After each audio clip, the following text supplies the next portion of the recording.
Is my hair beginning to droop because I am beat? School is hell. We work like slaves, hour after hour after hour, then lunch, then another hour. Is this Russia? Is this Kathy Lee Gifford High? I know how you feel. And it's only Tuesday on a week with no presidential holidays. And we only get 5 weeks of vacation at Christmas. I feel like I'm in chains, but not in a good way. Thank God study hall's over and it's time for lunch. Oh, look, it's Miss Free Feels on heels. I hate that girl. Don't even speak to her. Hello, Sable. Hello, Stephanie. I'll see you later, okay? Sable, my sweet, my little apple cheeks. Listen, if you keep running away from me, no one's gonna know we're boyfriend and girlfriend. It's a secret. Oh, that's what makes it so dirty, huh? Exactly. Now go sit over there, okay? Oh, yeah, okay. Ew. Ryan, what are you doing with that girl? You mean when we're together or when I'm alone? Shh, she speaks. Excuse me, but your hair is beginning to droop. What's wrong? Well, it's just that all of us kids been working so hard, I think we could use a ditch day. You know, a day at the beach. But as leader of the school, it would be irresponsible for me to encourage these young minds to miss a day of study. If I did that, they might not get to be the janitors and fry cooks of tomorrow. The crown weighs heavy on this droopy hair. You're a great leader. That's why no one would listen to anyone but you. Hey, everyone. I think we've all been working too hard. I say tomorrow is a ditch day. Let's go to the beach. Yay, Sable! Oh, Tiffany, let's do it. Let's be bad. Not me. I've had perfect attendance my whole life. I like the little zero next to days missed on my report card. I mean, even when I had smallpox, I came to school. Yes, I did cause a teensy-weensy little epidemic, but thanks to me, we have the smallest graduating class in the proud history of our school. So, as the leader, I say we stay in school. We want to go to the beach. I still have a swatch of my smallpox blanket, Ryan. How'd you like to find it on your pillow? Put my pillow up against any disease you could throw at it. Been drooling on it since I was a baby. Mom even tried to set it on fire once. It wouldn't burn. It just glowed mockingly. Smallpox. Listen, I'm the leader, and I'll say what we do. Uh-oh. I feel my popularity slipping away. As a great leader, the most important lesson I've learned is that I must stay on the side of the majority. So I say we go to the beach.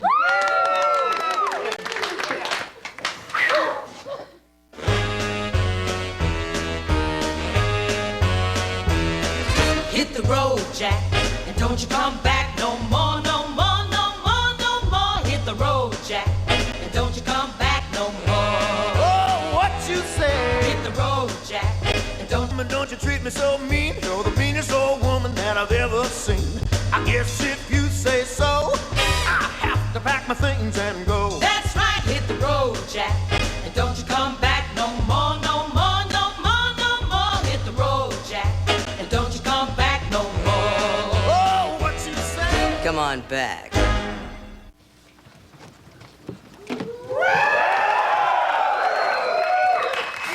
We're off to school, Mom. Bye. Wait a minute. You're not going to school at all. You're going to the beach. Oh, it's uncanny. How does she know that? It's senior ditch day, isn't it? Ooh, I remember that. Oh, how I wish I'd been included with all the cool kids, but of course the fat girl never gets to go. Can you believe I was fat in high school? No, Mom. Oh, God, I wish I could go back to school looking like this. Or maybe... Mom, it's senior ditch day, not senior citizens ditch day. Oh, please, oh, please, oh, please, oh, please, oh, please. I can't stay home today. The maid is here. I hate being here when the maid is here. She chases me from room to room, cleaning and cleaning and cleaning. I can't get comfortable. I can't get settled. And the way she sings happily as she cleans.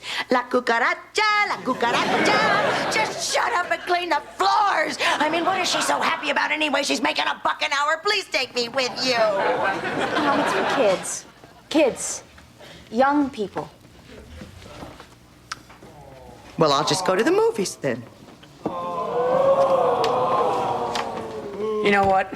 I don't want to go to the beach. I want to go to the movies with Mom. No! I don't want to go to the movies with you. I want to go to the beach with all the cool kids. I've been going to the movies with kids like you my entire life. You're going to the beach on a school day? And you're letting them go? Whatever happened to responsibility? It's senior ditch day, Ross. All the kids are gone. Well, does that make it okay? What if all the kids are jumping off a bridge? Would you? Well, sure, if all the cool kids were gone. We'll have a great time while some of us do our duty and march off to our 6th annual field trip to the La Brea Tar Pits. It's 100 degrees. Let's go to the tar pits. This used to be a dinosaur. Well, this used to be a decent town, an exciting town, where you didn't have to go to the tar pits for a good time. What happened to Hollywood? Where's the glamour? No one dresses up for dinner in this town anymore. You can't smoke in the nightclubs, and there's no place to take your best gal for a dance. Even Chasen's is gone. And what's left? The tar pits. If I wanted to see dinosaurs that can't move and are stuck in something, I'd just go over to Fairfax and watch the old people with gum in their shoe try to cross the street. Fine, I'll go to the tar pits, but if I grow up and kill people, I'll know where to bury them.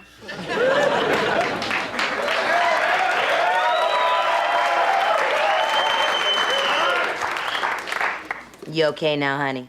Yes, Mom. Bring me a postcard from the tar pits, okay? Oh, and by the way, does the school need any parents to go along on the field trip? No. Oh, please don't leave me here.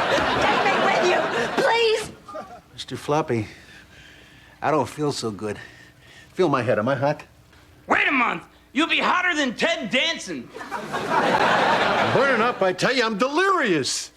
I don't want to go to work today. Be a man, for God's sake. You think in the toy bin I wanted to be soft and fluffy every day? Of course not. But I learned a little thing from my mother. No matter how bad you feel, you wash your face, you brush your teeth, you put a smile on your face, and greet the world.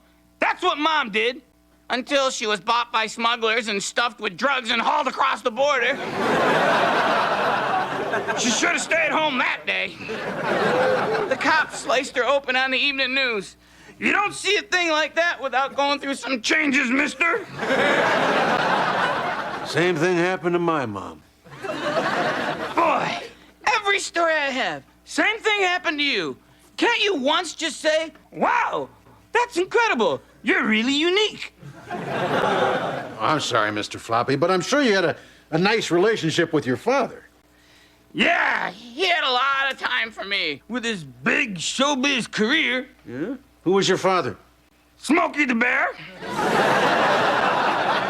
Hence the whole Bear Bunny thing. Sure, you think Smokey's an upstanding guy, family man, but he did all those public service announcements for free, and we got nothing. Only you can prevent forest fires. Yeah? Well, only you can buy your kids some shoes, Smokey. You know, I know exactly how you feel, because my father was a bear, too. It was always, hey, boo-boo this, and hey, boo-boo that. Well, hey, boo-boo, how about saving a picnic basket for your family? I'm sorry. What I meant to say was, wow, you are really unique. I don't want to talk to you anymore, and I'm not taking your temperature again. All right, fine, I'll take it myself. Wrong thermometer, Jack.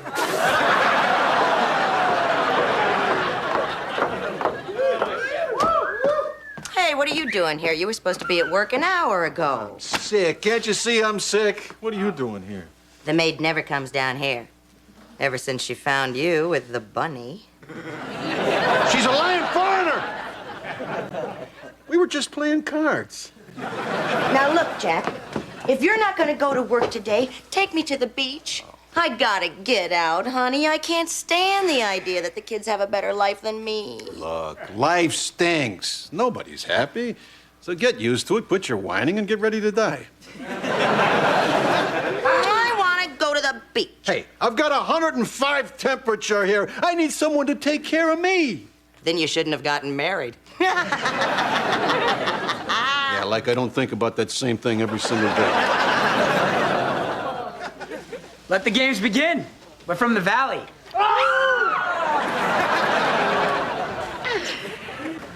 I love the beach. It's so beautiful here. I wish we had one in the Valley. You know what? I'm going swimming. Somebody hand me my water wings.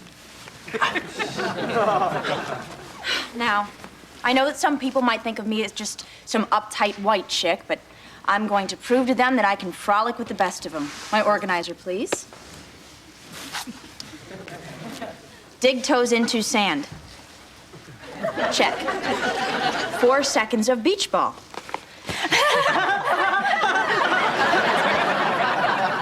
Now, we talk disparagingly about other people's figures. Wow, Cheryl's shaped like a pear. Ooh, would you look at the body hair on that one? Wax it or braid it, Jasmine. Check. Water was great. It was oddly invigorating. In fact, I'm still tingling. In fact, I'm losing all sensation in my legs. Oh, God, I'm worried about you. I better call a doctor. Oh. Would you look at him?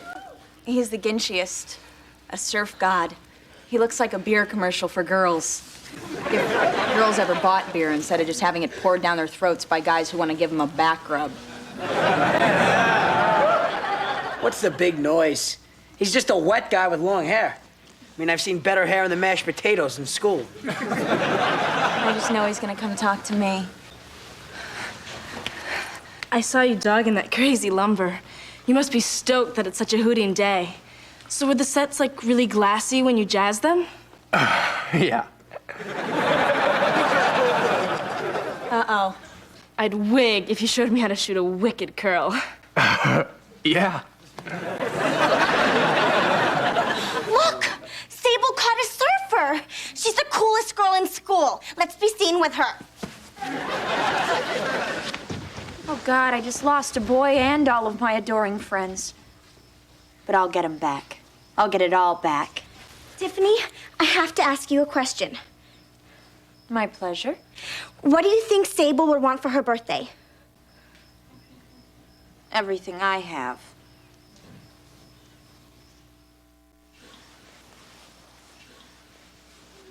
Can't believe that stupid Sable stole my surfer. Never been passed up before. It feels awful. I feel so down.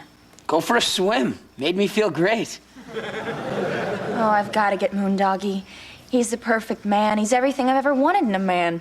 I'll just have to cut his hair, get him a 9-to-5 job with Brooks Brothers Wardrobe, and of course make him give up this whole stupid surfing thing. Oh, God, we'll be so happy. Boy, look at that jerk with his tongue rammed down my girlfriend's throat. Guess he doesn't know about our secret love affair. Look at him, he's got his hands all over her. Sucker! Boy, she'll go pretty far to keep a secret, huh? My God, you're just too stupid to know how unhappy you should be. Yeah, God gave me that. Jack, I'm gonna level with you. You're real sick and you're getting worse. But here I am by your side through thick and thin, and I'm getting sick of it. Jack, take me to the beach. We used to have fun at the beach, remember? That's where I first told you I was pregnant, and where I first told you we were getting married, and where I told you were gonna get a haircut and a Brooks Brothers wardrobe and a 9-to-9 job with my father. The beach. It'll always be our special place. Yeah. It'll always be one of my best memories, too. Just like my first meal in the Air Force. Now, what's my temperature? I don't know. The little numbers melded off. I called your doctor. He said the best place to bring that temperature back down was the beach. Yeah, well, he is a pretty good doctor. He takes good care of the dogs. You know, I didn't think I was going to like any of the doctors in our HMO. You think I could have some soup? He said only kibble until your fever came back down. Now let's go to the beach. Oh, I don't know. You remember when we were kids and we'd go to the beach and we'd see the old people and we'd make fun of them with their old saggy bodies exposed and listening to their old saggy music? Oh, I know, honey, but we're not like that. We're still a young dude and his beautiful dudette. We're as cool as moose and twice as loose. Oh, I know. We'll take our Sonny and Cher CDs. That music never dates. I'm gonna go get into my swimming suit. Ooh, which one should I wear, the one piece or the two piece? For God's sake, wear as many pieces as possible. So, you listen to Sonny and Cher with her too? At least she lets me be Sonny. I have to be Sonny. I'm freakishly small and furry, with an eye on the presidency. You're more the dark, brooding, sailor-pleasing half-breed. Well, say what you will about Cher. I just hope I can rock half as well as Cher when I'm 70. Come on, Jack. Take me along. Maybe I can get discovered. I'd be great in a beer commercial. I'm great with kids. Me and Joe Camel, we've got real appeal with the under-16s. I can sell anything. Dockers. You no longer have to be a dork to wear them. Beef, not just for breakfast anymore. Irish Spring, it's manly, yes? But I like it too.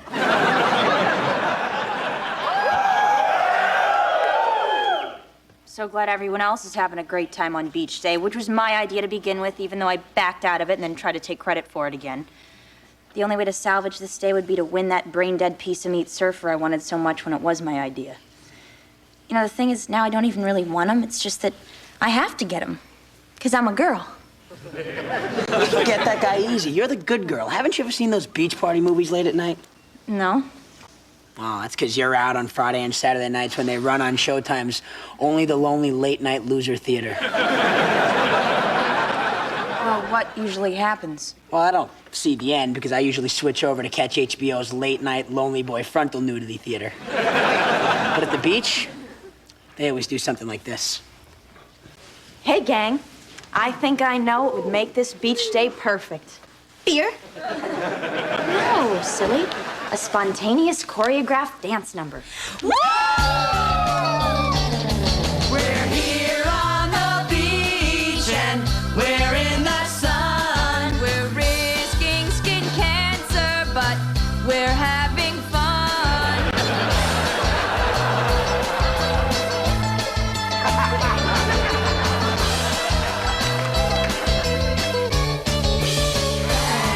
The teachers don't like it, but we don't care, 'cause we've got tight bodies and we have great hair at the beach.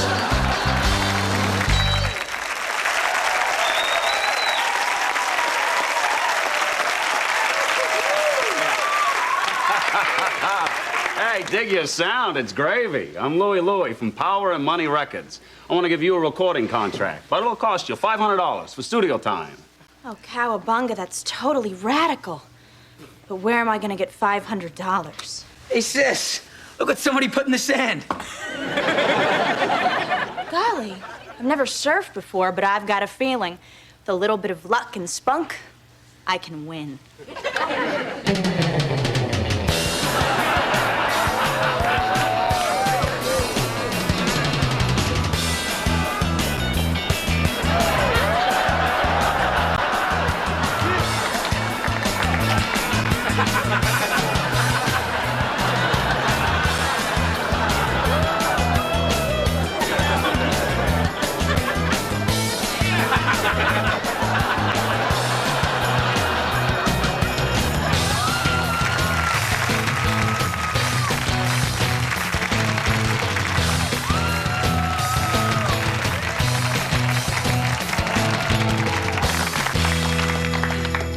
You won the surf contest and my heart. Oh, thanks. Now go stand over there with my other trophies. See, Tiff, you're the most popular girl in school again. I'm popular again because I won some cheesy surf contest and I got a recording contract from a record producer that charges $500. Oh, they do that. It cost me $1,000 to make that naked video.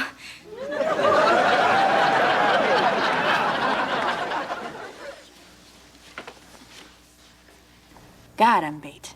This popularity stuff is hard. Can it really be worth all this? Seems like it would be better just to be secure in yourself and not worry so much about what other people think of you. Yay, Tiffany! Ah, what the hell. Beats being Ryan.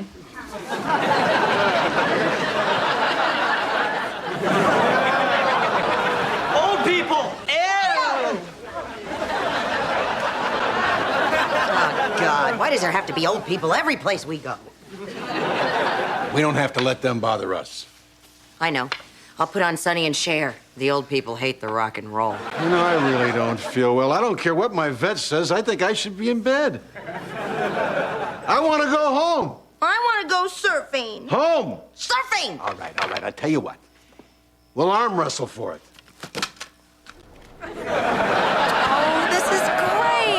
And you didn't want to do this. Look out for the sharks, honey. You always say you don't want to do stuff, and then once we get there, we have a great time. So I'm not asking anymore. I'm just going to start making plans. We'll take a ceramics class and couples golf. We'll learn to write haiku, and we'll learn the art of erotic massage. They've got this great class down at the senior center. Maybe we should get a loom. I've always wanted to make... Dear Mr. Floppy, which pickup lines do you use when you go hunting for chicks? Elliot, Miami. Elliot. Lines? Hunting for chicks? No need, my friend. Chicks flock to me like old people to a conversation about bowel movements. The only lines I need are, hey, you with the double D's. You better be the hell out of here before I wake up. And, of course, no, that kid does not look like me. It must have been some other gray furry guy.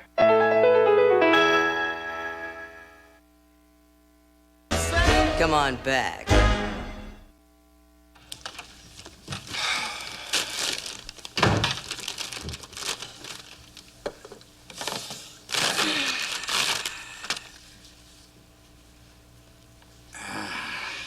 Dad's home! Daddy, I want to go to tennis camp. It's where all the rich boys are. It's because you're spoiled. See, I want something practical. I want a monkey. That's a great idea. That way it can be a pet and a tutor. I want a poster of that cool Joe Camel. He gets a lot of chicks because he smokes. I don't know about chicks. I don't You don't need need a poster. And he's got a big nose. What do you need? Hold it. Now, if I wanted to listen to your whining, I would come home and eat with you. You, Daddy, and we want to talk to you. Well, okay, let's talk. But nothing about what you want, nothing about your feelings, and nothing about what other dads get for their kids. That's just the way my dad used to get rid of me. The only positive memory of him I still have, the drunken bum. The nerve of that woman. Do you mind? Could I just have one bite of my burger in peace? Sorry. Look at this. What's that? Jasper's duty. Oh, honey, I'm sorry. You go ahead and eat. No, that's okay. You got my attention now. Well, I was taking Jasper for his walk, and he stopped off for a little poopy at the Jacksons' house. And as he's dropping off this little package, that maniac woman came screaming out of her house like Jasper was a buffalo who's just eating a Taco Bell. Well, he was relieving himself on their lawn.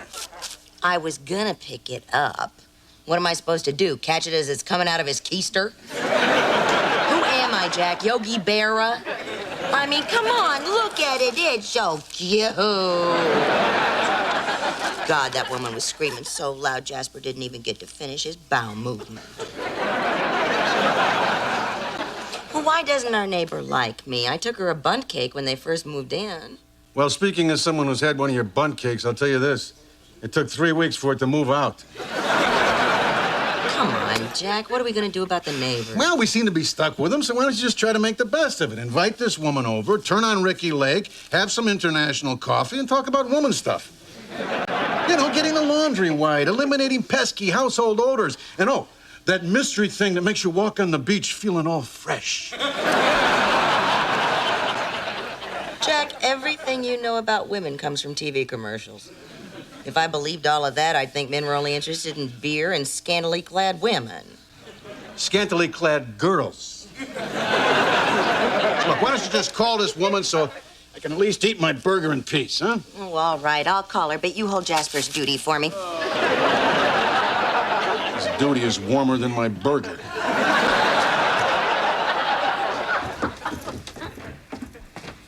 Sticking dog doing my face. I'm trying to eat my dinner.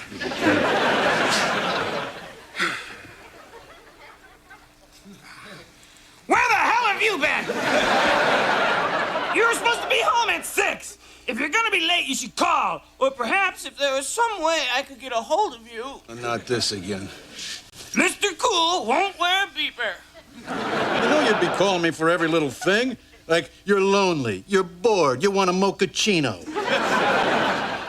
You know, it wouldn't kill you to bring me a mochaccino. Just something that says you're thinking of me. You know, you could bring me a little surprise when you come home from work. A single rose, a thoughtful card, a tasteful Hooter magazine. Look, will you just tell me what you want me to do in exchange for 5 minutes of silence so I can eat my burger in peace? Fine. I want you to carry a beeper. I want a clock radio so I can hear that perky Friends theme song 10 times a day. I want a personal trainer, a petite woman with large knockers, skilled in the art of erotic massage. I want a therapist so I can work through my attachment to you. I want Alicia Silverstone now, before she gets fat like that big blondie on Facts of Life.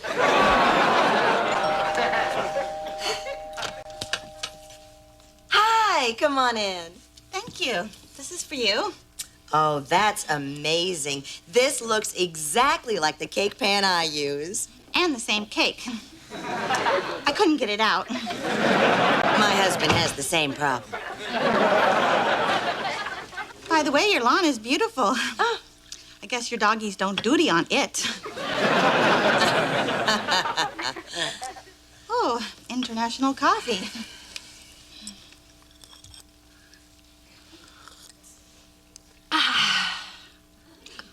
Look how shiny these cups are. I can see myself. The dogs lick them clean. Oh, you know, I'm so glad that we can sit here and work everything out. I want to know if there's anything that bothers you. If there is, please let me know. Oh, that is so sweet of you. I made a little list. Oh, I see you've CC'd all the neighbors. They were very helpful in compiling the list. Well, let's start with the A's. Avocados? Yes, my Vic saw someone reaching over the fence and picking them off our tree. Well, it wasn't us. We don't even like avocados.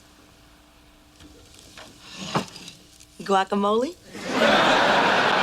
No, thank you. I'm watching my figure, but you go ahead. You'll see number 2 concerns your sprinklers wetting my lawn furniture. Well, after all, it is outdoor furniture. I mean, you don't get mad at God when he rains on it, do you? Do you really want to discuss religion? No. What's this about my garbage? Oh, I was going through your trash, and I noticed that you're not recycling. Listen, I've gone through your mail, Missy, and I think you ought to help your Uncle Ed. I don't care how much money he's borrowed. Anything else? Your sprinklers are getting spots on my Vic's powder blue 64.5 Mustang convertible. My Vic is very particular about that car. Yeah? Well, my Jack doesn't like your stinking avocados in his guacamole. My Vic's gonna be very angry, and if I was your Jack, I would just watch my step. Ooh, my Jack's just shaking in his boots. Oh, did he get him at the swap meet while you were shopping for that dress? Fine, the gloves are off. Split ends. Crow's feet. Panty lines. Mustache. Beard. I lied. Your cups aren't shiny at all. Bitch. And a bread maker. You don't eat? But I love the smell. And I want a football phone, but I don't want a subscription to Sports Illustrated. Less golf if anyone is listening. And And my first wish is that I want unlimited wishes. And with the other two, I want to be emperor of the world. And Alicia Silverstone will be my empress. Until she gets fat. You never shut up, do you? Off with his head. Alicia, off with your clothes. Flop his world. Flop his world. Excuse me, Your Highness. Could I please eat my burger now? Eat. Then wear your cap of bells and amuse me.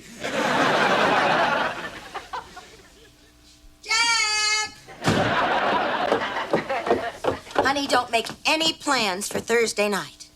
Oh, God. I'm not going to have to hold hands and watch a special one-hour episode of Wings, am I? Close.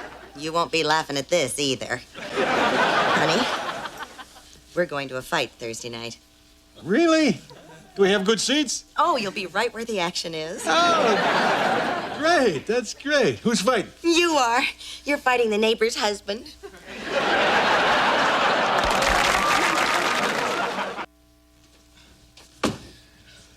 Hey, Dad. I hear Mom got you in a fight with that Vic guy next door. Hey, your mom's got me in a lot worse messes than this, son. You were the first. You don't mind the Mom got you in a fight, Dad? Tell you the truth, life's been punching, kicking, and biting me for the last 20 years, and I've been taking it. Because you can't fight life. You get the chance to punch some stranger in the face, and you take it.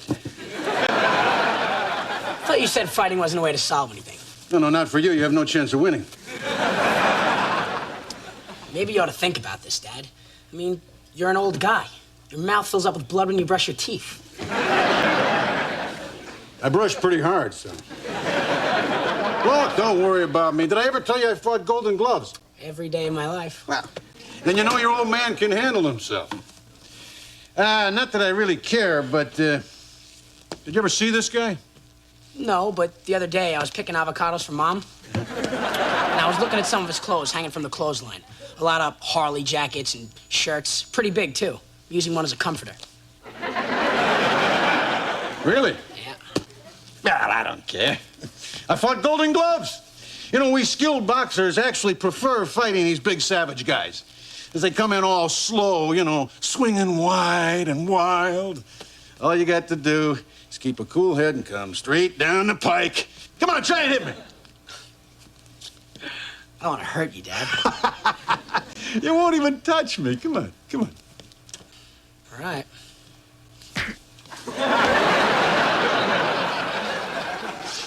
Nice control, Dad. I wasn't expecting a jab. Come on, try again. Are you sure? Hey, I'm ready. You're not gonna get lucky twice. Look, I can do this all day.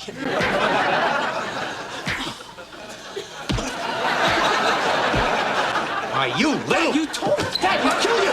No, take your part.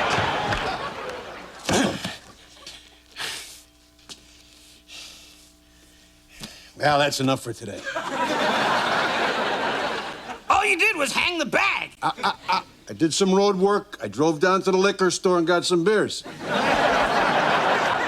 Oh, I don't know. Maybe I ought to call off this fight. After all, I couldn't even block my twerp of a son's jab. What am I gonna do when some huge ham-like fist comes flying in my face? There's no way around it. You gotta cheat. You know, take some pennies in your hand and throw them in his face. Then kick him in the groin. Or just spit in his face, and when he wipes it away, kick him in the groin. Or let him hit you in the stomach, puke in his face, and when he goes to wipe it off, kick him in the groin. You've got a lot of unresolved issues under that furry, cute exterior. Probably because I grew up in the half-price toy bin. Always feeling just a little inferior to the full retail toys. Like Barney and those snotty 90210 dolls. One day they dropped that Dylan into our bin. He thinks just because he was hot for 5 minutes with a bad impression of James Dean, he's gonna rule the bin. So I say, Hey, you drunken impersonator of a teen idol. You forgot the sock in your pants. He looked down and I kicked him in the groin.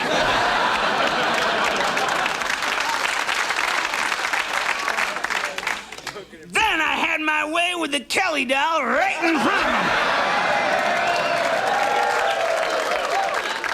She was pretty hot. Add that to my list. A Kelly doll. Now, surprisingly, all they have left are Tory spellings. You want one of those? No thanks. Listen, Jack, you've got a fight coming up. Lay off the dames and hit that heavy bag. Just picture someone you hate. I can't think of anyone. Oh, yeah? How about Kevin Costner? This is for Robin Hood, you overpaid mama's boy. And this is for Dances with Wolves. This is for 3 hours of Wyatt Earp. I tell you, I'm feeling good. I'm feeling strong. I'm fearing no man. Jack, take out the garbage. You got hands, do it yourself. Excuse me? Coming, dear. Kick her in the groin, Jack. Johnson's taking a savage beating. There's blood everywhere. Folks, this is horrible. Let's look at it again in slow motion. Daddy, I'm confused by the feeling of bloodlust taking over this family.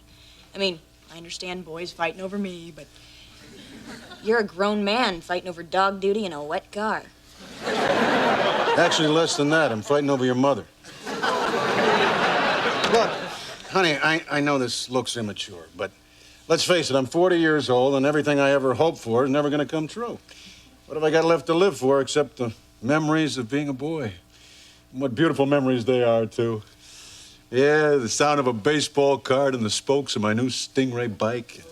Willie Mays turning on an inside fastball, slugging a guy in the stomach so hard you can smell what he ate. Yeah, honey, I tell you, being a boy sure is great. Of course, being a man sucks. All you're doing is just trying to cope with all the frustrations of life. But you're a girl, so what would you know about frustrations? Oh, really? Like the glass ceiling? Or sexual harassment? The fact that nobody wants you after you're 25? Well, that's cute, sweetheart, but I'm talking about real-life things. You know, like punching a guy right in the breadbasket. That is one of the few satisfactions left in life that hasn't faded like your mother's looks.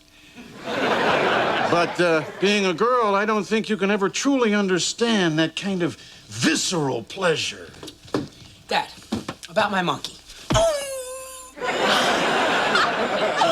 wow, Daddy, that was great. I can't smell what he ate for lunch. It was pizza. Am I right? Am I right? Oh, nice shot, sweetheart. Should I kick him? No, honey. We're not cops. Daddy, I love you. Ah, you're my little girl. I wouldn't miss these moments for anything. Not so easy with someone your own age, is it? Dad, I think I'm gonna barf. Don't do it on the carpet. You think Tiffany hits hard, don't try your mother.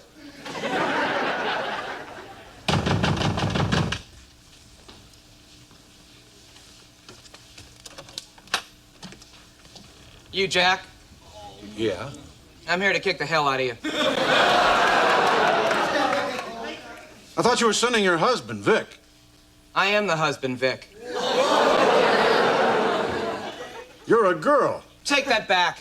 I just can't believe that your wife didn't tell Jenny that you were yeah, you know. A lesbian? Hey, I didn't say it. You got a problem with it? No. As a matter of fact, if I were a woman, I'd probably be a lesbian myself. But, see, you kind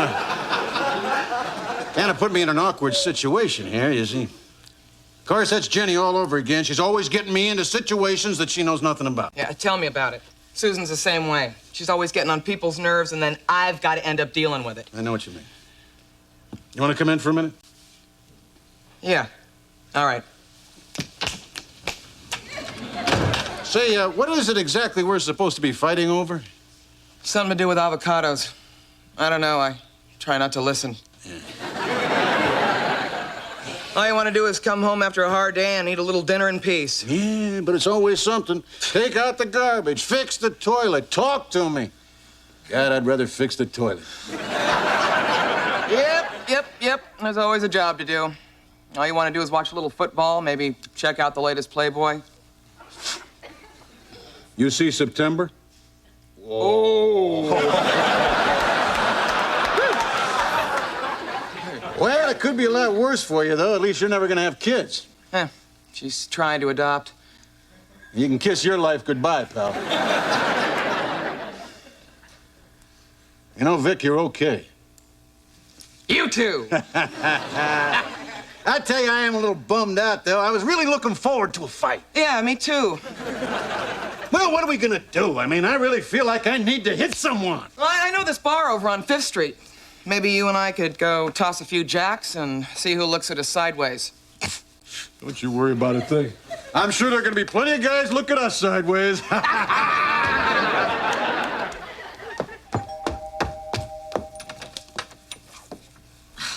What do you want? When I got home, I found a note saying that Vic got off early and was coming over here to settle this thing. Oh, no, I missed it. It was probably over pretty quick. Vic's not much of a fighter. Neither is Jack. The last time he put up a good fight was when I asked him to marry me. Well, it is kind of nice that they'd still fight for us, though. Men are so easy to control, aren't they? Little trembling lip, a moist eye. I can cry on cue. We all can. You know, I may have misjudged you. Me too. I'm sorry if I was a little difficult, but it's just the pressure of moving into a new neighborhood and hoping people will accept you. Well, why wouldn't they?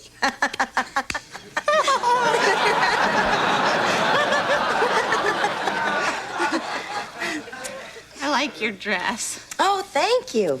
I bought a whole new wardrobe. You want to come upstairs and see? Oh, I'd love to. Oh, good, because Jack never likes to watch me try things on. I wouldn't mind at all.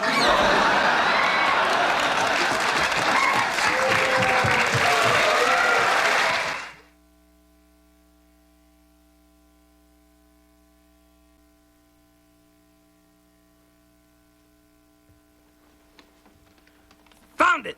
Dear Unhappily Ever After. It's nice to see Elf back on the air.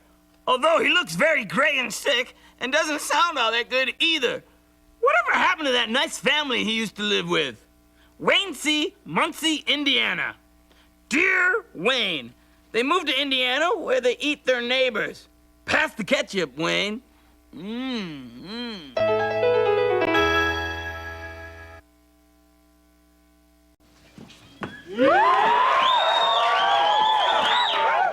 Tiffany, what's wrong? I just had a brush with death. I was crossing the street on my way to school, and this bus came barreling down on me at 90 miles an hour. Oh, my God, are you okay? Yeah, fortunately, it missed me. But if I'd been standing just a few inches over, that bus would have hit me and dragged me under its tires for 3 blocks like it did the poor idiot standing next to me.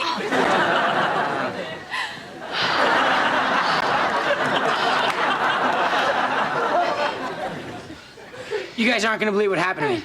I was standing next to Tiffany. Not now. Can't you see we're talking to Tiffany? Did you almost get hit by a bus? Well, not technically. Well, then wait your turn. Tiffany almost died. I'm gonna tell everyone my best friend was almost hit by a bus. I think I'll start in the boys' locker room.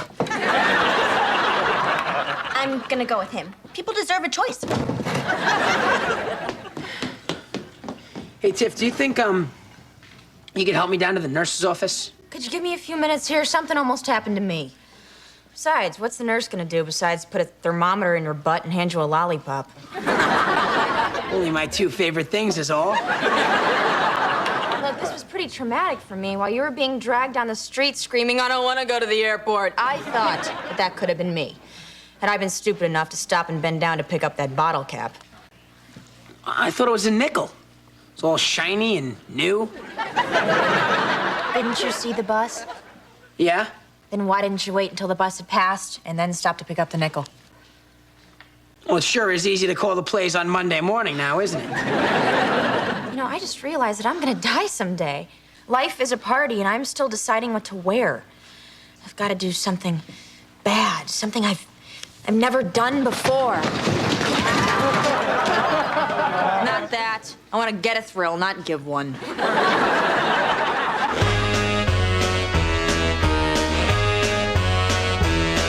Hit the road, Jack, and don't you come back no more, no more, no more, no more. Hit the road, Jack, and don't you come back no more. Oh, what you say? Hit the road, Jack, and don't you come back no more, no more, no more, no more. Hit the road, Jack, and don't you come back no more.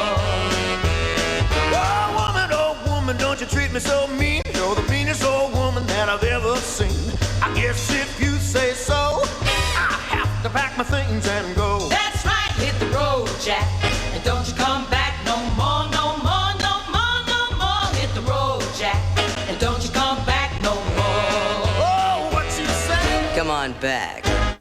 What are you doing, Jack? I've just programmed in our V-chip.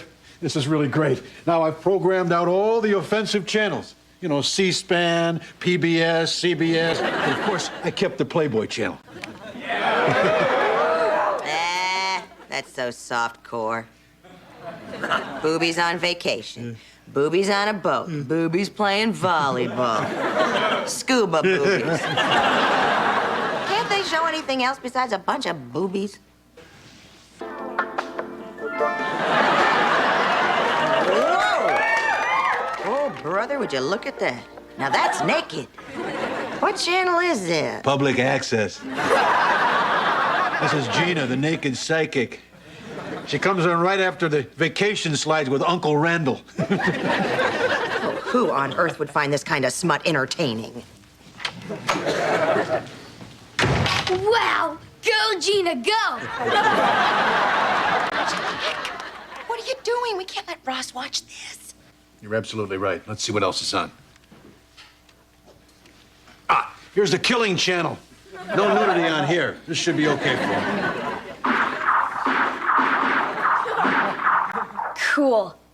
I want to kill my parents just like this guy. Kids are so cute. Yeah. Hey, Mom. Hey, Dad. It's report card day. All A's. Oh, him. Yeah. How'd you do, sweetheart? All right, well, I don't have my report card. You see, I got hit by a bus today, and I got dragged across town, and I guess somewhere where the road got real rough, my report card got shredded by the broken bottles of Colt 45 outside the technical school. Look, son, it really isn't necessary to lie and make up stories for us, because whatever you do, it's more than we expect. Hey, let's go get ice cream. Who wants some? None for me, thanks. I had a lollipop at school today. I just had a throat lozenge I'm stuffed. Thanks. Well, then I guess it's just the grown-ups, eh? Goose, goose, goose, goose. Did you see that? All A's, and no one was surprised, not even me. There are no surprises in my life. Good things are expected. Good things happen. One day, I'm gonna be as old as Mom and Dad and realize that I have no regrets because I never did anything. I have no memories. I feel like I missed the bus. It didn't miss me. At least you have something to tell your children. That is, if you can still have children. I just need to start living life to its fullest. I need to do something dangerous, something bad. You do bad stuff all the time. How do you do it? I don't know. I guess this stuff just kind of happens. I mean... Let me get that. I don't want you to cut yourself over here. I just wish I could have fun like you. I'm hurt pretty bad here, but I should probably clean this stuff up, right?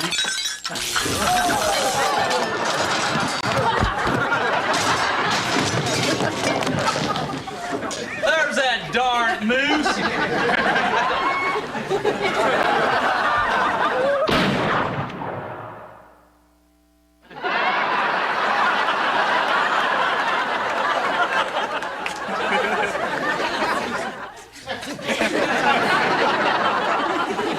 know, we should do more things together. I mean, we're not old people. There's no reason we can't go out and have youthful fun, like mahjong or miniature golf or shuffleboard or riding one of those ridiculous two-people bicycles. Oh, we'll be young and in love forever. With who? Congratulations, Jack! The best way to avoid old Father Time is to play mahjong with the missus. The Grim Reaper will never find you there. That's the second place he looks.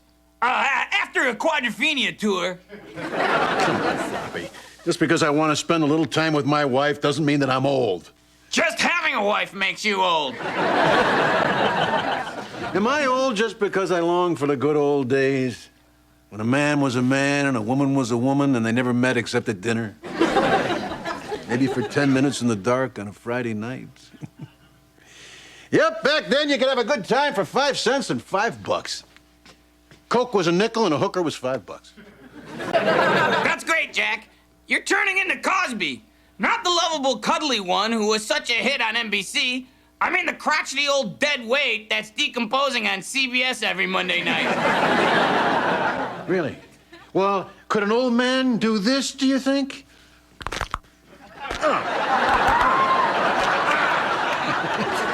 Rains are coming, Mr. Flappy.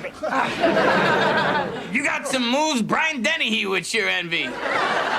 Jack, now that you're old, you'll have to make some changes. Like with the way you drive. First off, you need to get a much bigger car than you can control. And you should only use its turn signal when you're going straight ahead. Well, at least he's not driving this time. If you're so hurt, why did you make me bring you to the department store? Well, Mom always said that if I get hit by a bus, I should be wearing clean underwear. And I got hit by a bus, so we should find me some underwear. Easy. That's where the bus's license plate got stuck. You're lucky. Your problems can be solved by the overworked quack at our HMO. Mine go much deeper. I'm still torn on what I should do to become bad. Oh, look. Deliciously Evil by Joan Collins. Skank by Courtney Love. And Corn Dog by Elizabeth Taylor.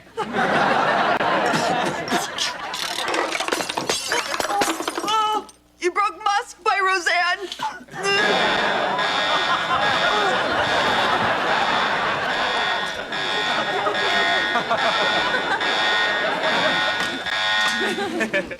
All clear. All clear. It is now safe to resume shopping at Grumbles, where it's chic to overpay. Bad Girl Scarlet. This is what I've been looking for. This is a sign. I somehow feel that this lipstick can change my life. I must have it. Excuse me, ma'am. I was just looking at this lipstick. Don't touch it unless you plan to buy it. Okay, then I'll buy it. You can't. It's just a tester. Then I'll have a fresh one. We don't have any. Then I'll take this one. No. Then why is it out? So people can see what they're missing. Have a miserable day. If I was a bad girl, I'd take that sales lady by her neck of many rings and give her a left, and a right, and a right, and a left, then a left, and a left, and a right, and a right, and then I'd put the boots to her. But I can't, because I'm a lady. A good girl, damn it. I mean, darn it. Oh, golly, if I don't do something bad, I'll bust. I just will.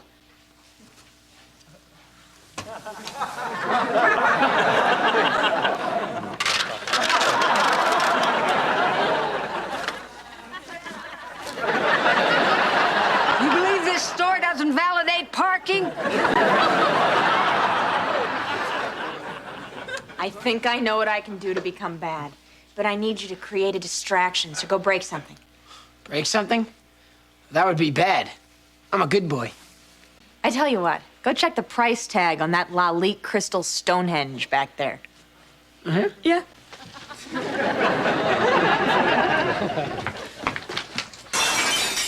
Sorry.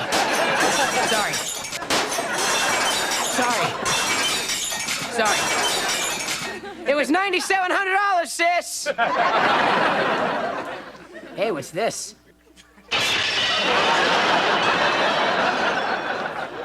I'm being bad. Oh, that's smart. And it feels so good. Oh, that didn't hurt. No, I'm good. Oh, I'm okay, sis. I got a lipstick. beating and a tablecloth. Let's get out.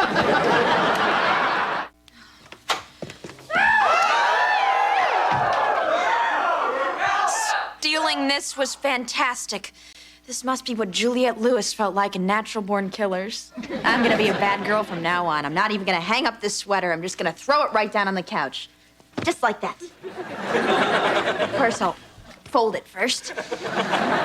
No, this is no good. I'll just hang it up. But in a carefree, evil manner.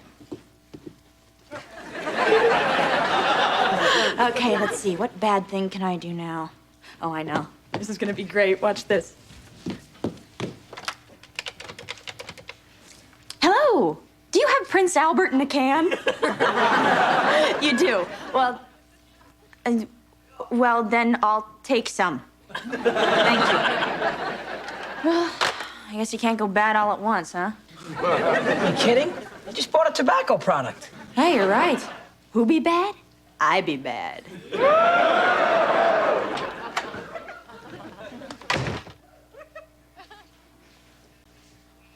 What's with you? Nothing. Something's going on. I can smell it on you. You've been rolling in pork, haven't you? No, that's just Roseanne's musk. No, it's something bigger. I can tell by the carefree, evil manner in which that sweater was hung up.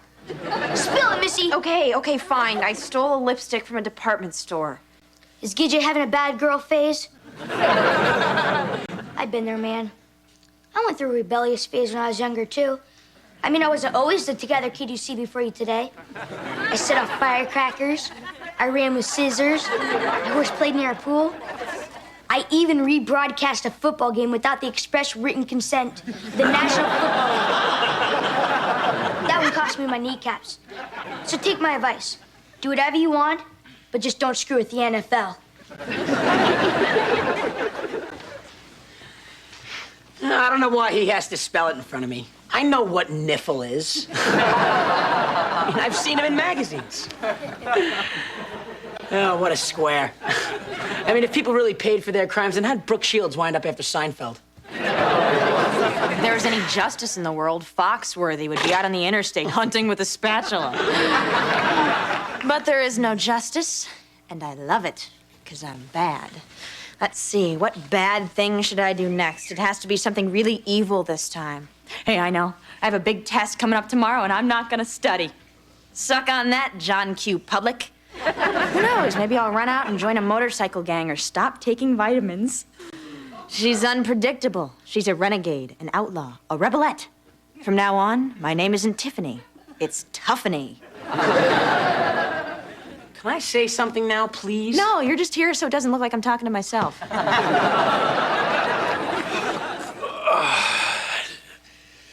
Floppy, I gotta tell you something. I feel sick to my stomach. Too much ice cream again? Nah, I just came back from seeing that new Barbra Streisand movie, The Mirror Has a Big Nose. I tell you, Floppy, it was awful. That nose blew in THX. Yeah, she hasn't been any good since On a Clear Day You Can See Her Nose Forever. Jack, the only true answer to happiness is never leave the basement. All you really need is the ABCs of happiness. Air conditioning, beer, and cable. What, no women? That's what cable's for, Jack.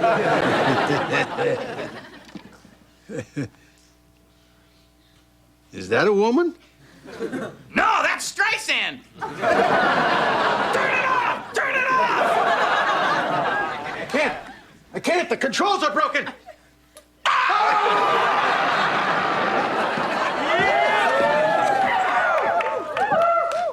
Hi, Tiffany.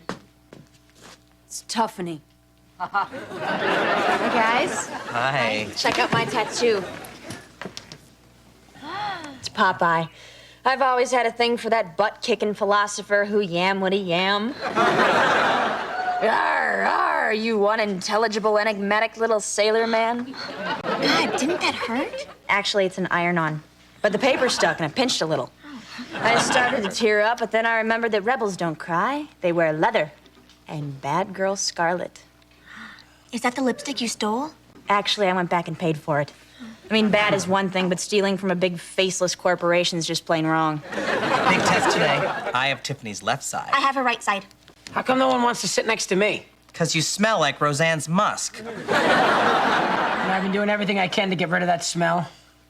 I may just have to take a shower. Oh, and write bigger this time. Last time I wrote an entire paper on Lincoln, the president who made us feed the slaves. You guys have been cheating off me? Yeah. Yeah. Oh, great. Thanks for telling me. I've been cheating off dumb Larry. Guy's an idiot. I haven't passed a single course all year. No?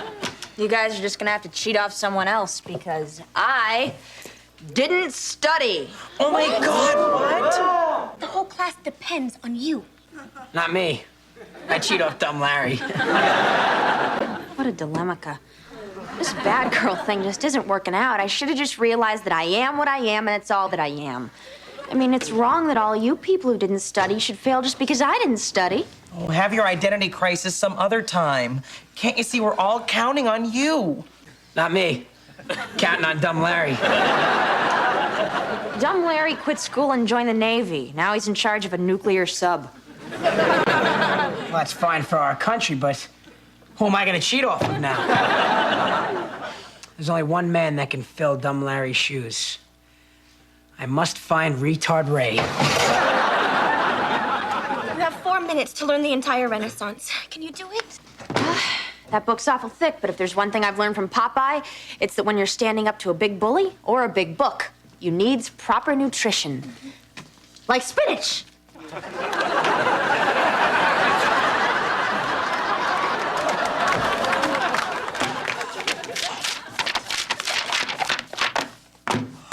Got it? Not a word. I know I'm a good girl, but I have to get us out of this test. Think. Oh, I'm doomed. I can't find retard Ray. Hey, Ryan. You see that red thing back there? Yeah, that's a hotline to dumb Larry. Now you tell me.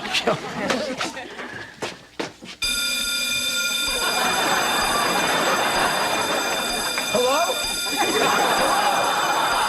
Okay, everybody out, single file. The test is canceled. There we go. There we go. Hello! So you're the culprit. Get him! Larry, I gotta go.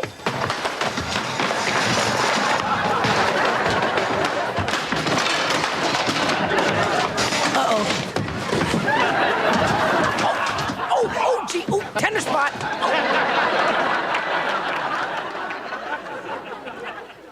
Ryan, you've disappointed me, son. You got a ticket for getting blood on a city bus? I've got a bill for over $300,000 worth of broken crystal from Grumbles. You set off a false alarm, and you broke a security guard's nightstick. Now, what do you have to say for yourself?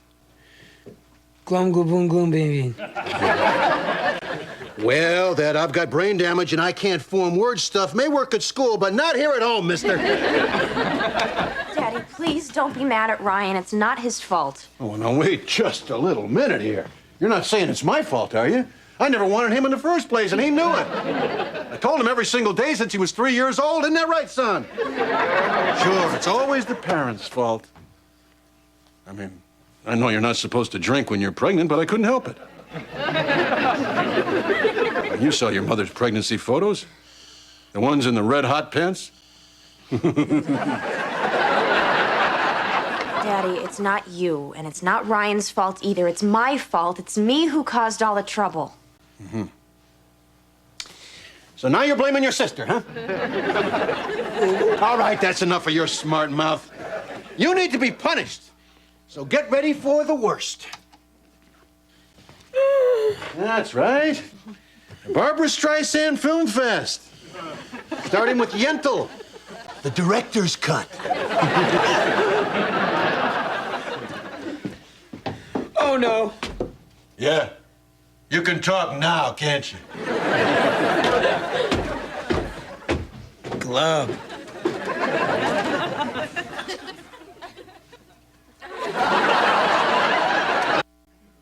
Hello, dog. Jasper, Jasper, come here.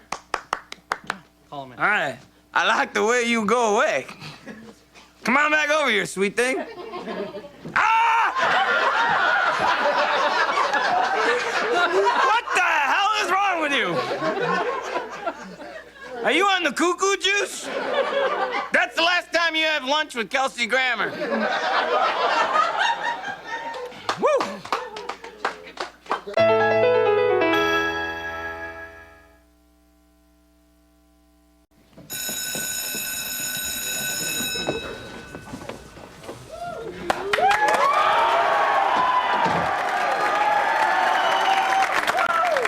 Okay, class. I've graded your reports on the scarlet letter. Ooh, what'd I get? What'd I get? What'd I get?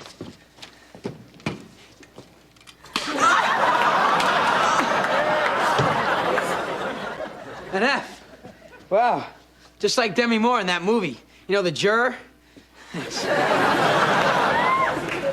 Now, class, I was very disappointed, I must say. Only one student got an A.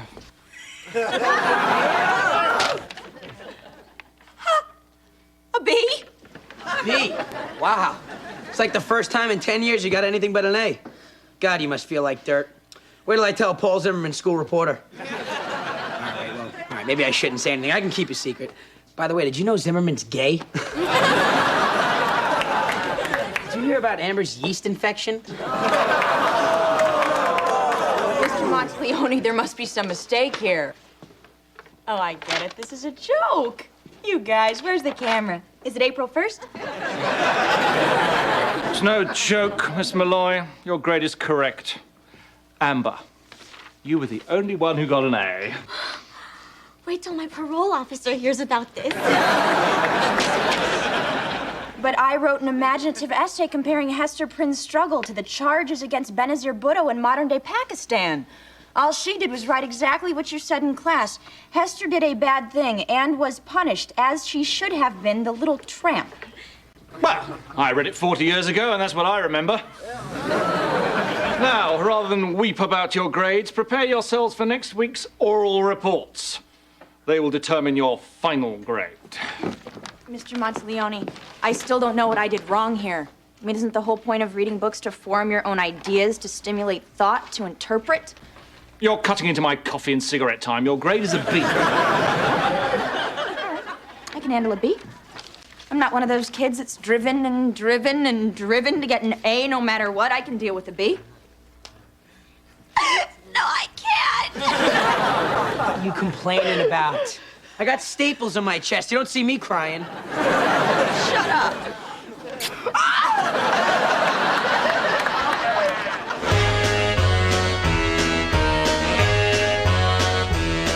Hit the road, Jack, and don't you come back no more, no more, no more, no more. Hit the road, Jack, and don't you come back no more.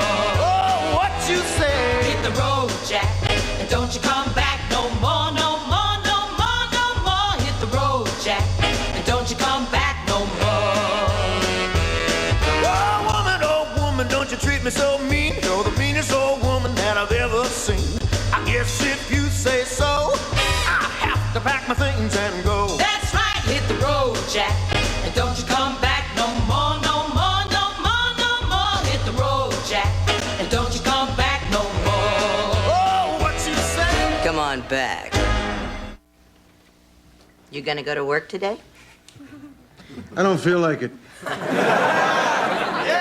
Would you like to do something with me? Well, I would, but it's a work day.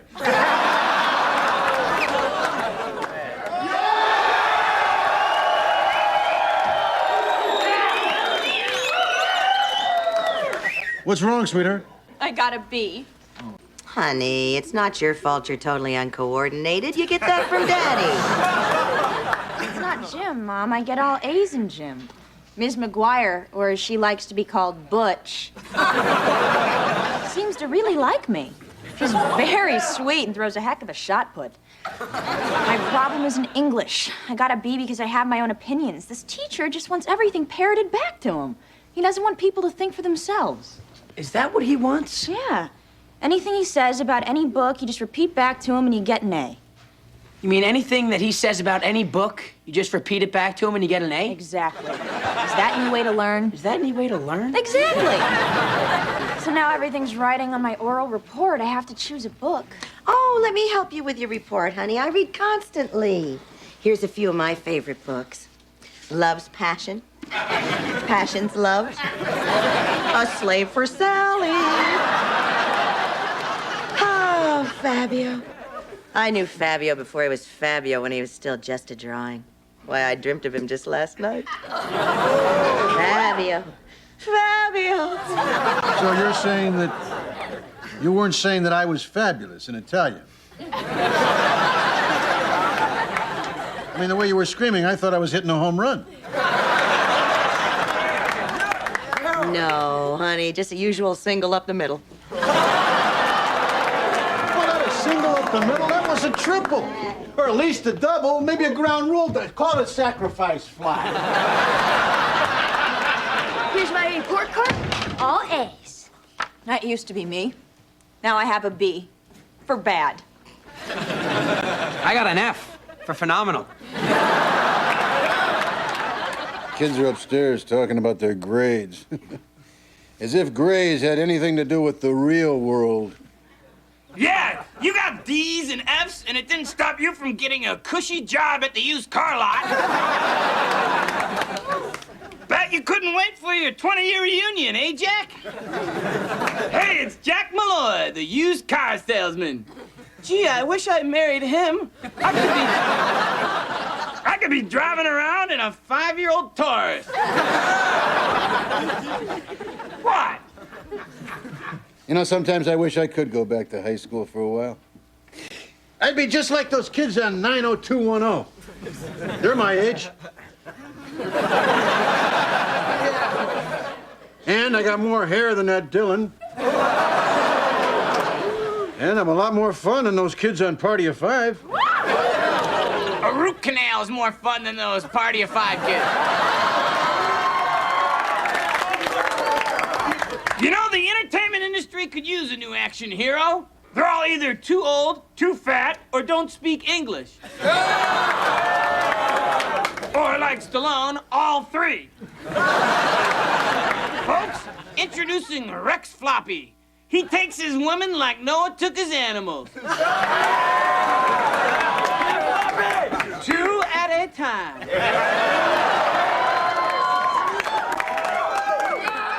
And I could be your trusty sidekick, Jake Malloy.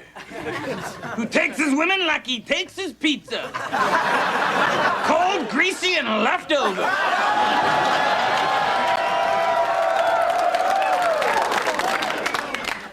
When you're starving, anything tastes good. You know, Floppy, I think we really should make a movie. Just a nice little independent feature that we could get some nerdy executive to see at Sundance and then pay us $1 million, you know, to justify the ski trip. I'm getting an idea. 2 guys in a basement, and a lot of naked girls come visit them. I'd see it. A Floppini production.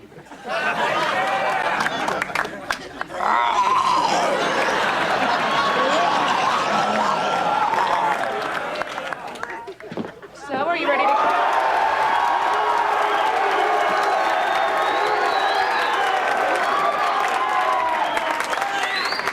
So, are you ready to cave in like the rest of us? No, I'm not giving in to the intellectual fascism of Mr. Monteleone. I've done what great rebels have done throughout history. I tattled on the tyrant. I wrote a letter to the school board, and he should be out of here quicker than a Meryl Streep film is out of the theaters.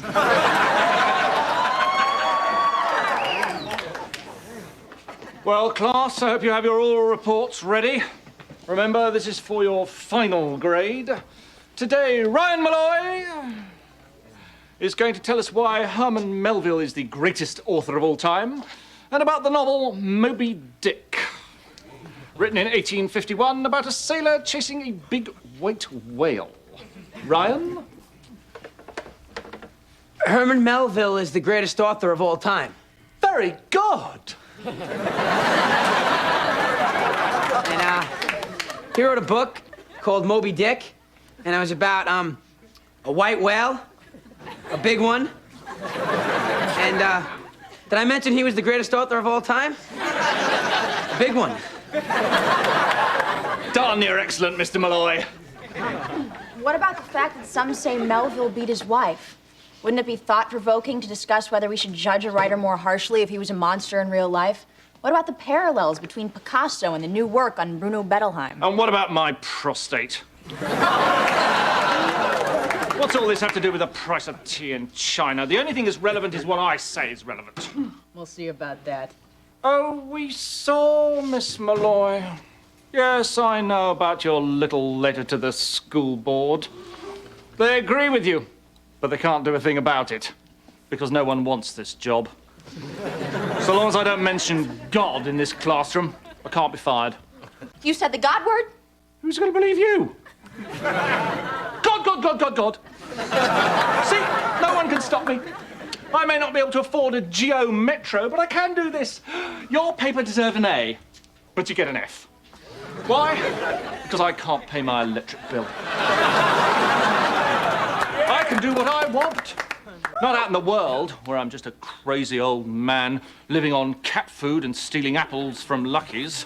But in here, where I'm Michael Jordan, and you're just a bunch of cheap, interchangeable white guys. Here, I do whatever I want. Ryan Malloy, A. The rest of you will give your oral reports next time. Who knows, perhaps I'll be sober by then. Read the books if you want, but this is what they're about. I have found that it is better to read what I say first, and then to just glance over the book, because then you know what you should be thinking. Or be prepared for a B. Miss Malloy. But I want to go to Harvard. You just have to do it my way.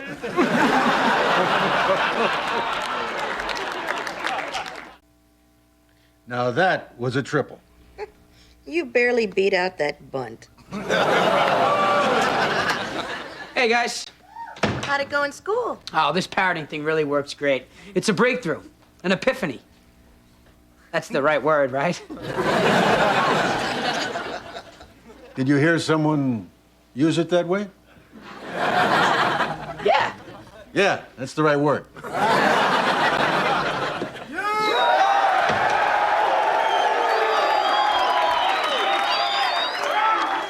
And how was your day, honey?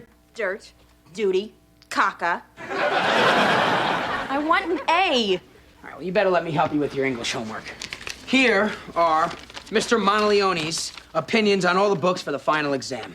I looked them over, and he's right. I can't believe this. He says that Joseph Heller's Catch-22 is a novel about World War II. Hello, Mr. Heller? Mr. Joseph Heller? Don't you think it's a little simplistic to say that Catch-22 is just a book about World War II? Isn't it about the timeless, universal struggle of the individual to survive in the face of an absurd, uncaring society? It's about World War II, huh? Mom, Dad, nothing can stop me now. Before, I had no hope, but now I realize that as long as someone speaks first, I'm a genius. I understand the meaning of life. You just regurgitate other people's ideas. I could be a network executive. Let's see. Okay, we need a hit show, right? So Friends is a hit show. So we'll make a show like Friends, except with a twist. Instead of having 3 guys and 3 girls, we'll make it 3 girls and 3 guys. And instead of having it take place at a coffee house, we'll make it a juice bar. I got it. A juice bar. Yeah. Oh, I like it. Wow, you should run a network. Well, I hear there's gonna be a big shakeup at ABC. Yeah, hello, Mr. Mailer? I just have a few questions about your book, The Naked and the Dead. No, I'm not naked. What does it matter what I look like? Yes, I'm sure you could drink me under the table. Now, about your books. Yes, you are the toughest living author. Next to you, Truman Capote was a big Nancy boy. You're a bear, grr. Now, could we please get on with this conversation? Fifth rock from the sun? The moon. None of these famous authors seem to care how I interpret their work. They're just happy I bought the hardcover. When they heard I lived in LA, they wanted to pitch me a movie. Maybe I should just give in and play the game. I'll just do what everyone says. Do what everyone says. Do what everyone says. It was a smoky night. The hot wind was blowing through my fur, and I was feeling more pressure than B. Arthur's bar stool. I was waiting for my partner, Jake, to arrive.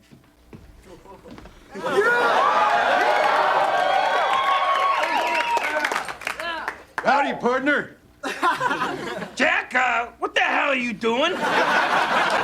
We're making a movie about 20-somethings who work at a video store, talk about life, and plan a bank heist. I want to be a cowboy. You can't. Well, I want to. Fine, you're a cowboy. Gay.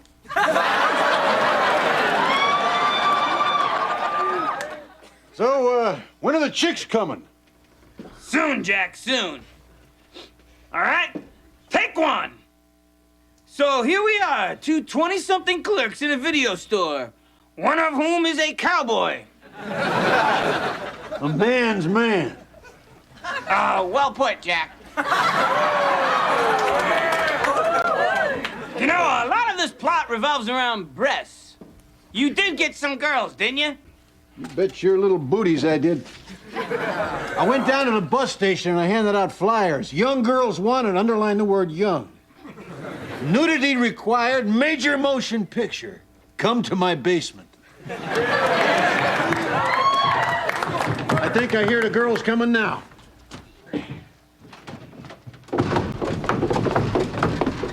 You're under arrest, sicko. Now look, officer, you got it all wrong. We're just making an independent film here. Tell him, Floppy. We know all about your kind of films, mister. My daughter was in one. You think she'd want to do another one?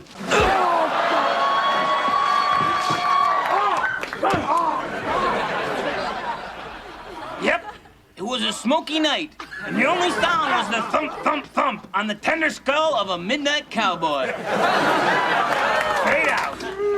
Thank you.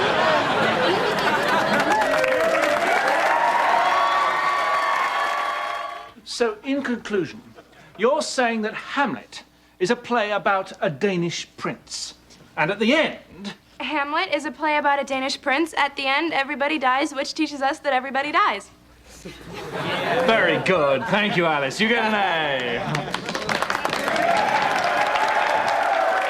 In fact, everybody so far has got A's. Well, there's only one person left. I'm sure she won't let us down. I mean, with everybody getting A's, I'm sure the smartest person in the class will get one. Miss Malloy.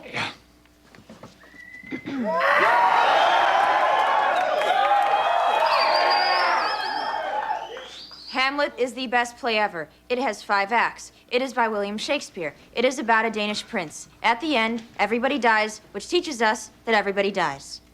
That's very good. And that's exactly what you think, isn't it? Many scholars think that. You don't think that Hamlet is really symbolic of something else? Some struggle inside all of us? You don't feel the need to compare him to, say, oh, Bill Clinton? No.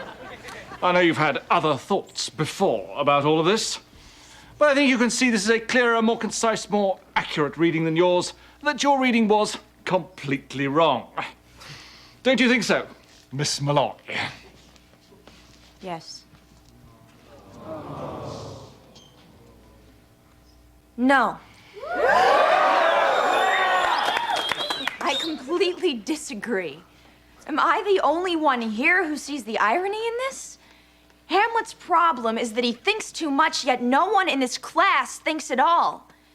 Just because a parrot says pretty bird, that doesn't mean that it is a pretty bird. Pretty bird. People write to be interpreted. The whole point of writing a book is to make people think for themselves, not just to spell it out for them. That's what TGIF is for. There's only 20 people left in the U.S. who actually enjoy reading. Don't break the spirit of one of them. Which? Pretty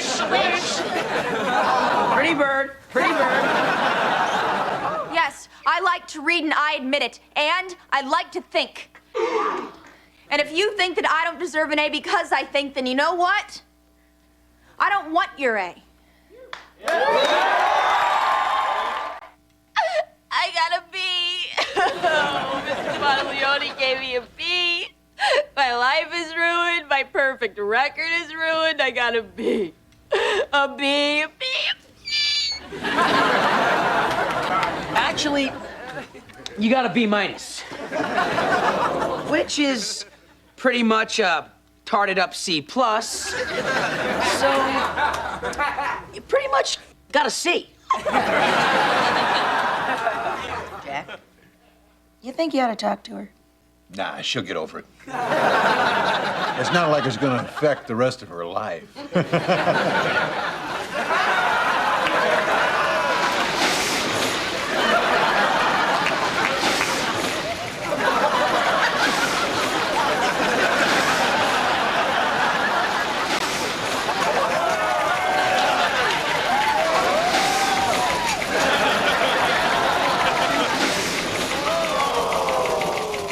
Is my little black dress ready for my funeral? Yes, dear. She's dying. Monteleone.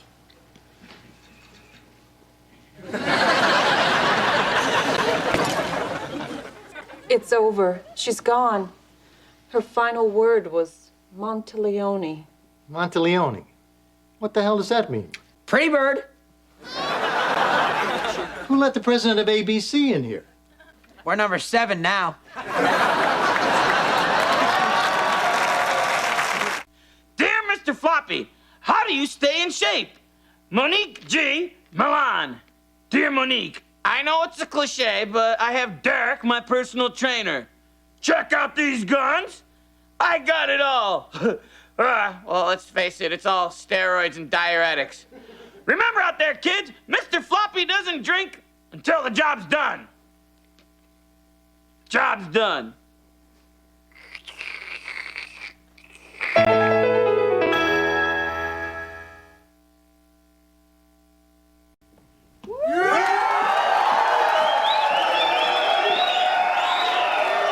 Barry, what has got into you breaking up with Paul Zimmerman the last week of school? He hasn't cried this hard since he saw the English patient. Well, it's the last week of school, and there's something I've been meaning to tell you. You know this whole gay thing? It's been a facade. I'm actually straight. You're kidding. Why, Barry? Why? I was never very good at sports, which made me unpopular. Pretending to be gay seemed like the only way I could have friends. Plus, I got to hang out with all the pretty girls. But why gay, Barry? You could have been a nerd or a stoner or an irritable loner. There's so many other options available to a social misfit. No, gay seemed the natural choice. I love musicals. I enjoy reading poetry. I run and throw like a girl. And I've been shaving my legs since I was 6. Hey, wait a minute. I am gay! Paul, Daddy's home! Oh, don't you just love a happy ending?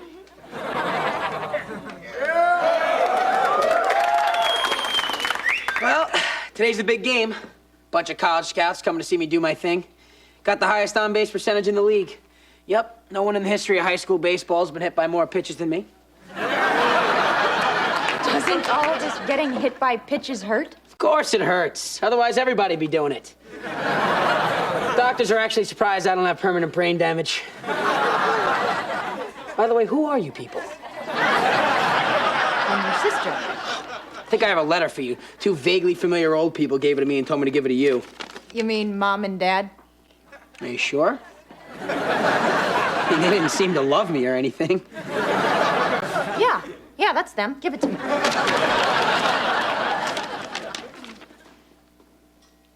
Oh, yes, God, yes!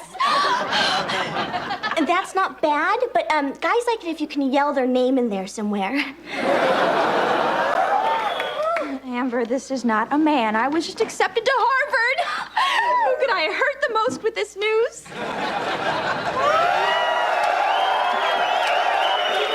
Hey, Sable. Where are you going to college? Stanford. Ah, yes, Stanford. A decent little West Coast school. By the way, I'm going to Harvard. Damn it, damn it, damn it!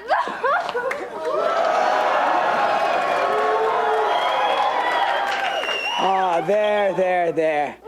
I know how to make you relax. I'm gonna sing you a song. It always worked for me when I was little. Okay, ready?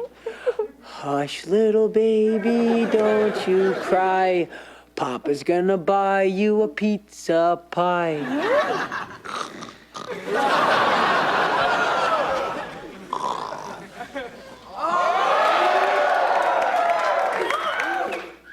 Can somebody take this?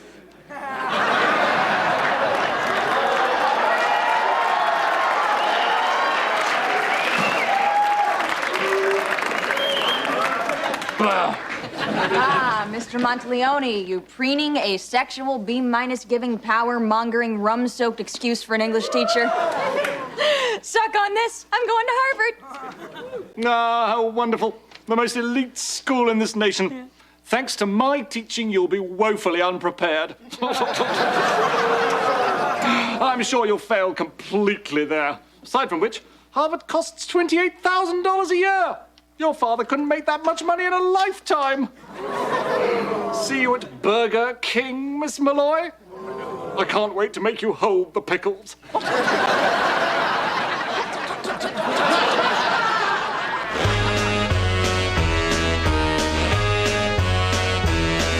Hit the road, Jack, and don't you come back no more, no more, no more, no more. Hit the road, Jack, and don't you come back no more. Oh, what you say? Hit the road, Jack, and don't you come back no more, no more, no more, no more. Hit the road, Jack, and don't you come back no more. Oh, woman, don't you treat me so mean. You're the meanest old woman that I've ever seen. I guess if you say so, to pack my things and go. That's right, hit the road, Jack, and don't you come back no more, no more, no more, no more. Hit the road, Jack, and don't you come back no more. Oh, what you say? Come on back. Give me a kiss. Give me a buck.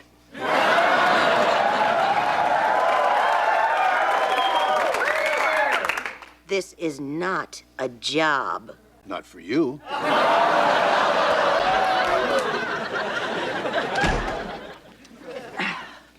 Mom, Dad, great news.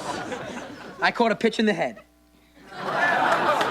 Ooh, that didn't shake loose any strange memories from your childhood, did it, honey? Because, you know, I don't remember standing over your crib yelling, "You've ruined my life! Change your own diapers, you little moron!" Ah, mommy love, everybody loves Ryan. La, la, la, la, la, la. Son, push it into the darkness.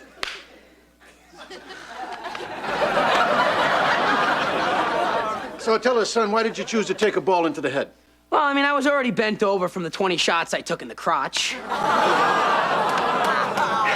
College scouts were so impressed, I got a scholarship to Northridge Junior College. Hey. Ooh, now you'll be one-up on all those other fellas waiting outside the paint store for day work. Yeah. By the way, honey, are you okay? Yeah, the doctor said it was just a serious concussion. Why don't you run upstairs and take a nice long nap? I'm sure it'll be good for you. Okay. I certainly am sleepy.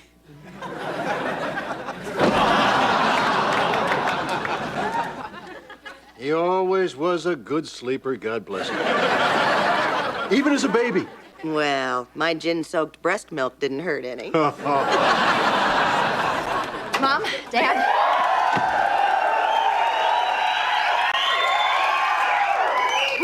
How odd to see you both here during the day.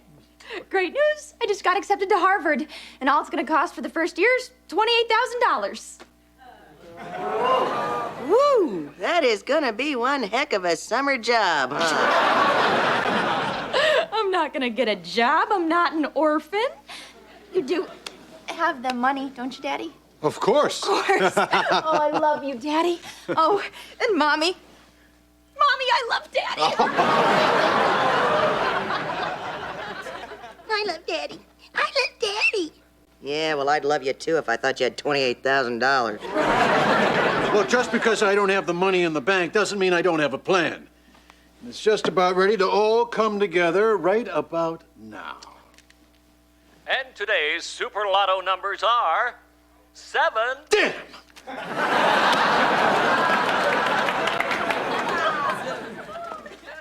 So this is junior college. Can't you just smell the tradition? No, that's just Der Wiener Schnitzel down the block. All right. Well, I'm off to meet the coach. Wait till he sees my swollen crotch. All right, that's it for the day. Now go off in the world, my students, and attain your ideals. Excuse me. Can I ask you a question? Do you teach outdoors because you feel it's conducive to freer learning? No, this is a junior college, and I'm lucky. Most professors don't even get a rock. Are you a new student here? No.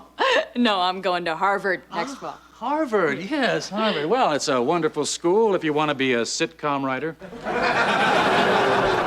They go to school? Ah, Harvard. An old institution living on its name. Oh, you mean like CBS? Exactly. You know, I could have taught at Harvard, but I prefer to work one-on-one with my students. It's not where you teach, it's that you teach and the dignity that goes with it.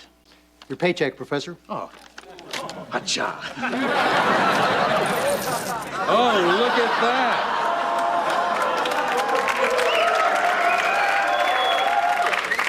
An extra 10 cents. Well, I guess I'll be supersizing tonight.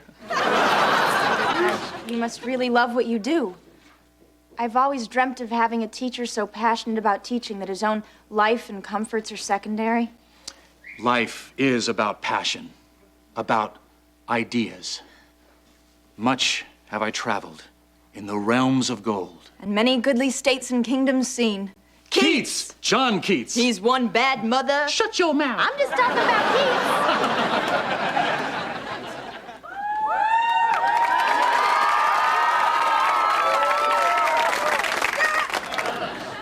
What are you doing, Floppy? I'm on spring break with MTV super vixen Jenny McCarthy.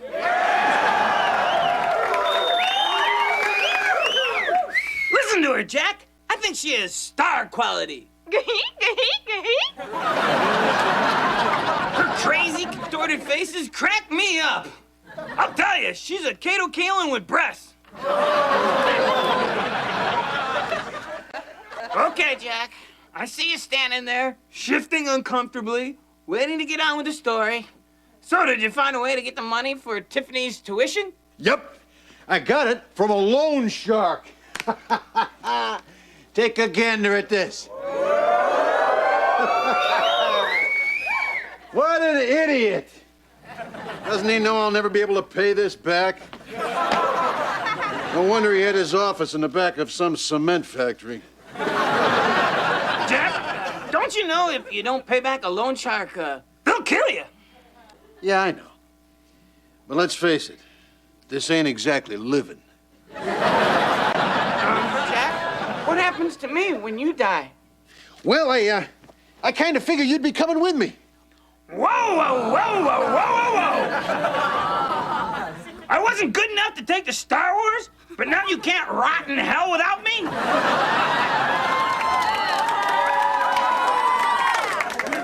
Well, here's an alternative thought, Jack.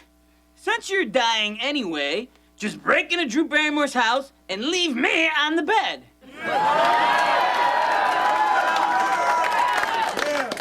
She'll come in, get into her little nightie, and so will I, Jack. So will I.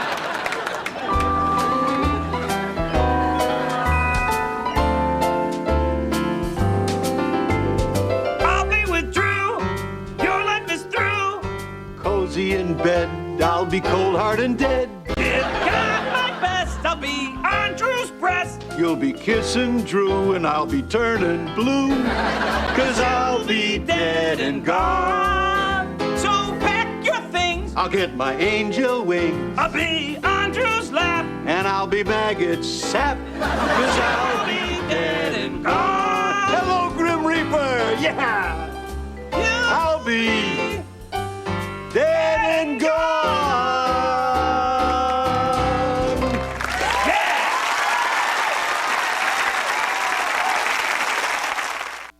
Now, your name will be Tiffany, and you'll be our popular friend.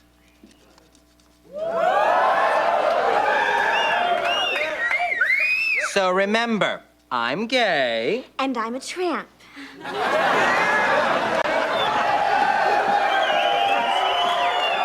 Guys, I'm having a crisis here. I may not go to Harvard. I might stay here with you. Oh, we won't be needing your services any longer.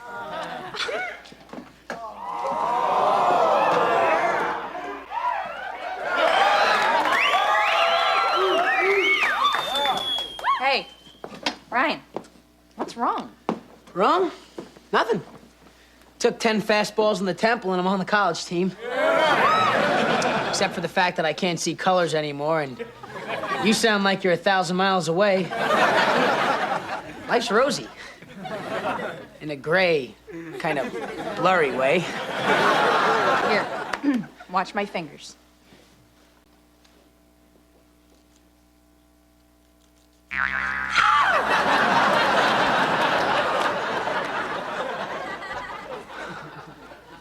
Thanks.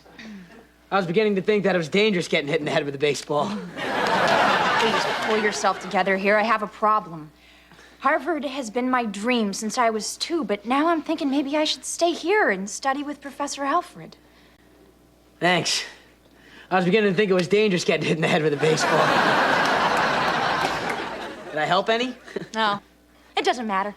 I knew I wanted to go to Northridge all along, and I just needed somebody who wasn't capable of talking me out of it. Thanks.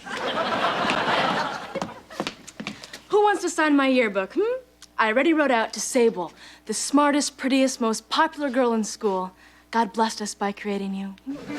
All you have to do is sign your names. Who wants to be first? Tramp or gay guy? You can fool the others, but you can't fool me. Come on, admit it. You can't stand the thought of being away from me. Tongue me, baby, Northridge style. Are we dead and gone? Hey, Dad, how was work? Come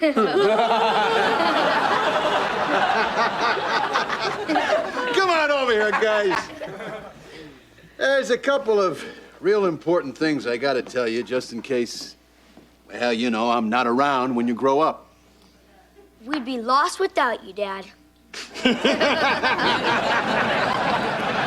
Ross, my boy, how old are you now, son? 18, 19? 10, Dad. Wow. Time sure slows down when you're horribly depressed. Anyhow, son, never marry. Never let anyone pass you on the freeway. Remember, you're king of the road. If you get in a fight, remember, even a midget can get in a lucky shot. Never ask a woman how it was, because they might tell you. Ryan, never look left or right at a urinal. Always be your own boss, and if you can't, be a mercenary and kill for money. Well, fellas, that's about it. The sum total of all my knowledge. Well, what about pleasing a woman? Pleasing a woman? What about flapping your arms and flying around the room?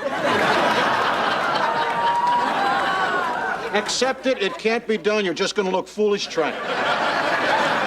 Do you have any advice for me, Daddy? Well, sweetheart, you're a girl, so I have not a clue. Just remember, when you're at Harvard, that it was Daddy who came up with the money, so you should always love him better. Yeah.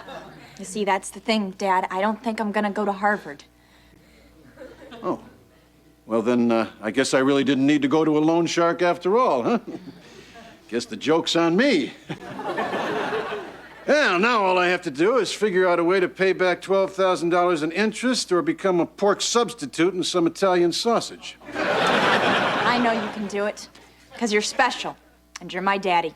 Not just any careless, drunk, horny guy can be a daddy. That'll make a nice eulogy, honey. Professor Alfred. Great news. I told Harvard that I'm not coming. My friends all think I'm crazy, and, well, maybe I am. But I told them all how wonderful you are and what an honor it'll be to study with a man like you. Well, I have some good news, too. I've been accepted for a teaching position at Harvard. Ooh, think of it, Tiffany, Harvard. My Harvard? No, dear, you're not going. Harvard. I'm going to make contacts there that will last me my whole life. I've already spec'd a Simpsons. Good luck, Professor Alfred. You'll need it. Because I'll do great here, and I'll transfer to Harvard, and I'll hunt you down and rip out your spine, just like a ham. Oh, hello, Miss Malloy. I heard you turned down Harvard for this dump. And everyone but I thought Ryan was the stupid one in the family. Ah, hello, you aging fuss budget of a persnickety-neutered old goat. What are you doing here? This is a place of learning. Not anymore. I've taken over for Professor Alfred. Oh, by the way, Miss Malloy, I shall be supplementing my income with a summer job at the bowling alley, fungiciding the shoes and changing the occasional urinal cake. So I shall be in a particularly foul mood next semester. I think I shall take it out on you. This is not happening to me. This is not my life. This is not my life. This is the life of the tramp or the gay guy, not me.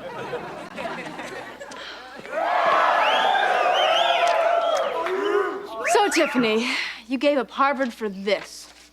There's gotta be something special about this place, and I want to know what it is. No, really, it's nothing, I swear. Now I know something's up. I'm tearing up this check for Stanford and enrolling here right now. No, please don't do that.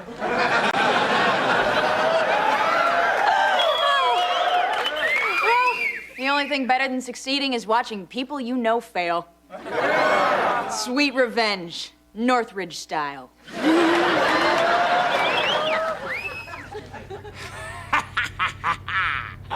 Whee! Faster, Thelma, faster! How about that Mr. Floppy system for roulette? Huh?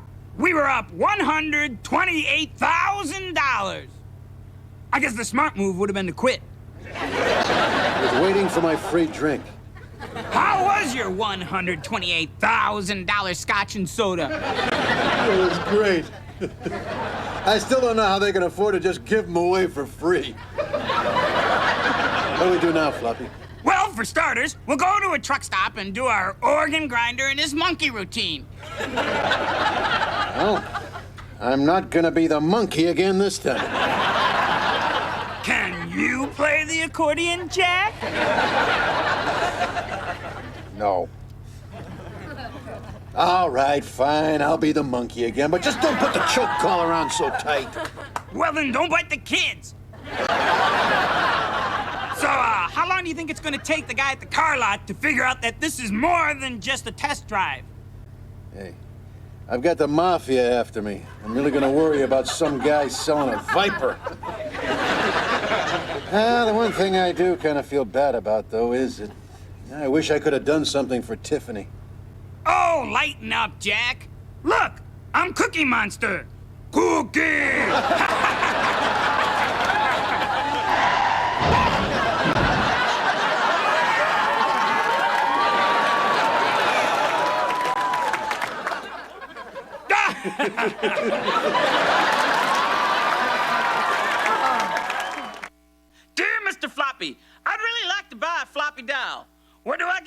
$29.95. Chrissy D, Louisville, Kentucky.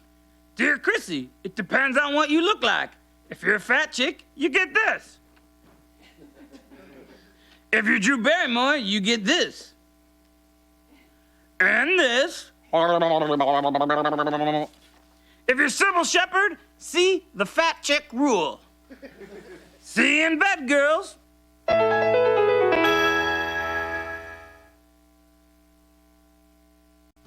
Watch out, it's the toughest kid in school.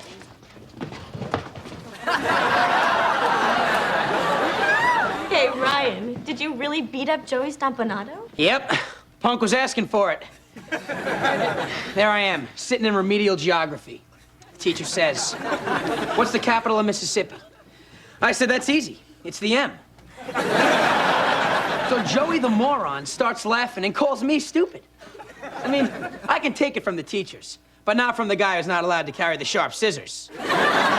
So I introduced him to Mr. Right. Here.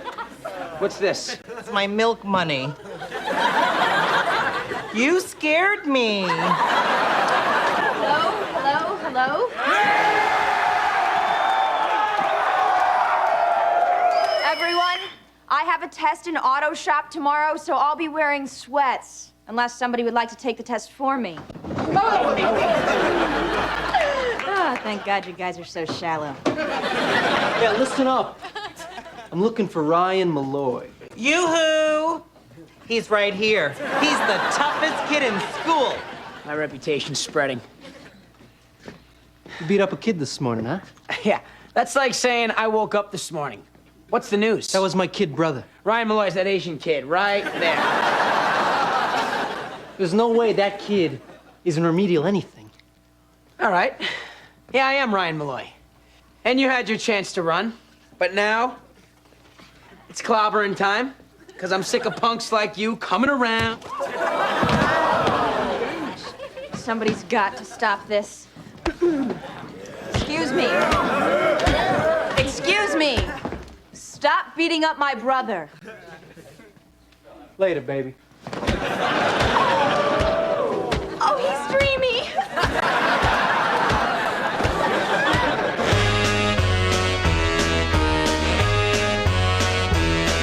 Hit the road, Jack, and don't you come back no more, no more, no more, no more. Hit the road, Jack, and don't you come back no more. Oh, what you say? Hit the road, Jack, and don't you come back no more, no more, no more, no more. Hit the road, Jack, and don't you come back no more. Oh, woman, don't you treat me so mean. You're the meanest old woman that I've ever seen. I guess if you say so, to pack my things and go. That's right, hit the road, Jack, and don't you come back no more, no more, no more, no more. Hit the road, Jack, and don't you come back no more. Oh, what you say? Come on back.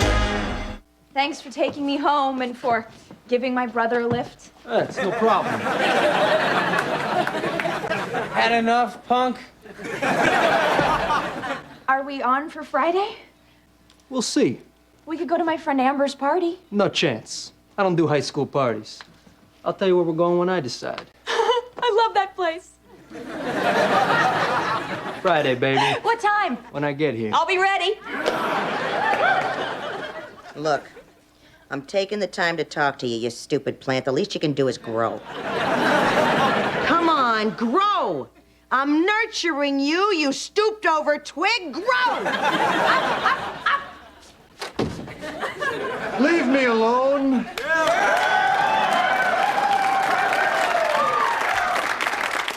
I try. Isn't that enough?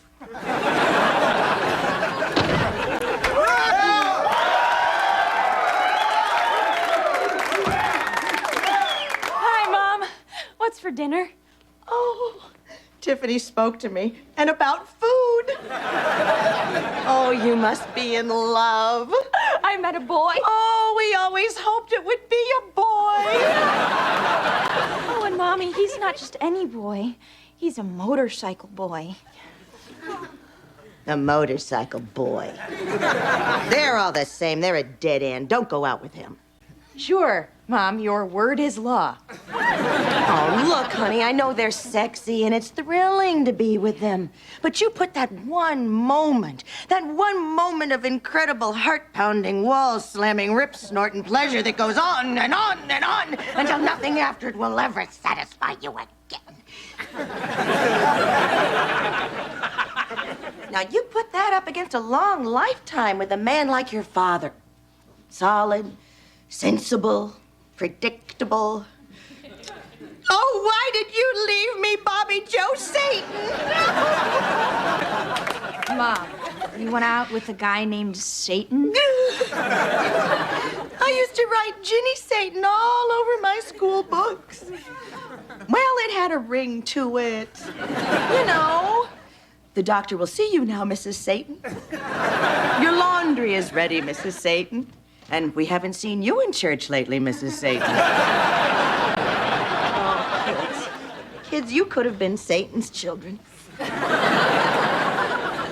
Guess you haven't been in Ross's room lately, huh, Ma? Honey, cut it off now before he breaks your heart. One day, Bobby Joe will hurt you. Mom, I don't think his name's Bobby Joe. You know, I think I ought to know what his name is. And you'll fall in love with him, oh, believe me. Ah, but there's a price to pay. One day, after you give him your heart, and oh, God, I hope that's all. He'll look at you and say, I'll call you tomorrow. Tomorrow. See, that's the stinking clue that it's all over, because when guys plan on calling girls, they'll say, I'll call you, baby. But when he says tomorrow, that's guy talk for never. And you spend the rest of your life sitting by the phone waiting and waiting and waiting for that call that just never comes. Bobby Joe, is that you? What? No, I don't want no stinking paper. Now get off the line. I'm expecting a call from Satan. You know, that's the fastest they've ever hung up. Mr. Flappy, I've got a big problem. Oi. Tiffany, she's going out with this biker guy, and I need to know what you think a reasonably mature reaction would be. Kill him? Kill him. I don't know. Murder. Something about it sounds wrong. But how about a crime so perfect that no one would ever know who did it? The perfect crime. I'd be famous. Hey, but wait a minute. What if your harebrained scheme doesn't work? I'm afraid if I murdered him, the cops would figure out it was me. After all, I do have a motive. All right, here's an easy fix. Go out and kill 6 random strangers and this kid. They'll be looking for the common link. But there is none, Jack. You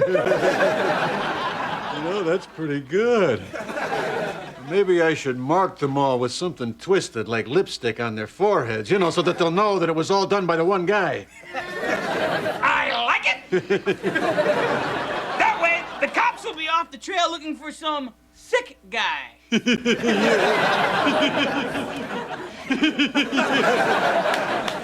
Kill 7 people. You know, I never did like that paper boy. No, not people you know. Oh, damn, just when it was starting to get fun. It can still be fun. We could off people we don't know personally, but still don't like. For instance, the guy at Disney Television who refuses to manufacture Mr. Floppy dolls. Boys and girls, if you want to own your very own Mr. Floppy doll, call 1-800-FLOPPY.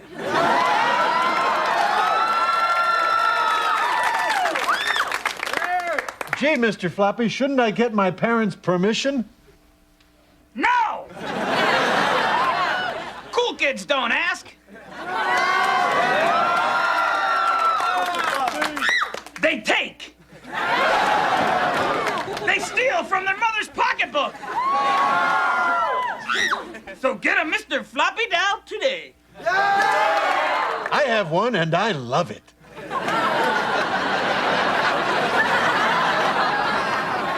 Well, back to the story. You remember what it was? Yes, Jack. Your daughter is dating a biker, and we're gonna solve this problem by killing him and 6 innocent people. It's been done to death in sitcoms, but hey, here we are. I'm with you now, yeah. Kill 7 people. Say, wouldn't it be better to kill more, like, say, set off a bomb in a crowded shopping mall? That's crossing the line. We're not terrorists. We're serial killers.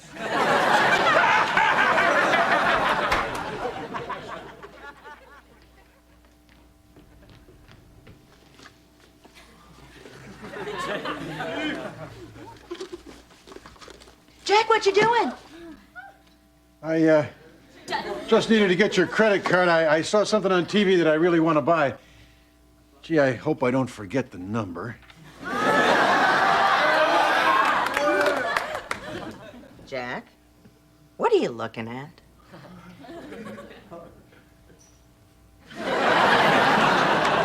Nothing? Do you remember our agreement, Jack? Only in the basement. Bye, Mom. Bye, Dad.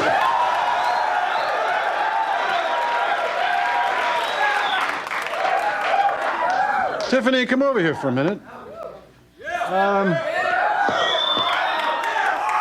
Bring your little friend in here. I'd like to meet him. Of course, Daddy. Get me 6 names out of the phone book, would you, dear? Well, well, well. What do you know? It's Mr. Leatherpants. Just the punk I've been looking for. Look, why don't we start over, huh? How you doing? I'm Johnny Stompanato. Did I say you could talk?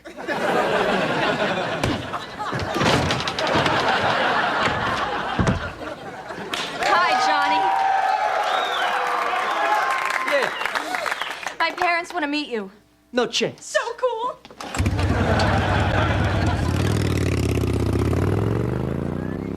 Yeah, that's right. Run home to your mommy. And remember which corner she works on.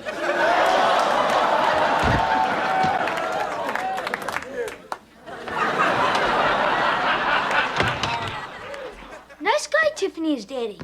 You might want to do some parenting before she becomes a stripper in Vegas.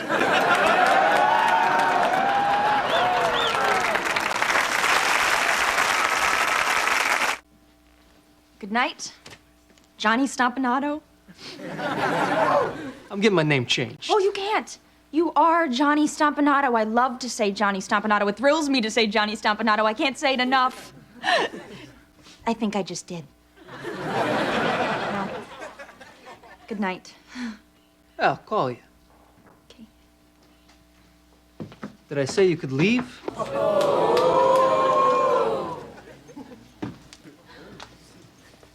You're lucky 8 balls. Thank you, Johnny Stompa.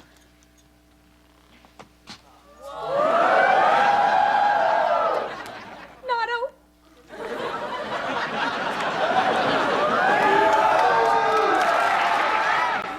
I hate boys. Especially boys with bikes.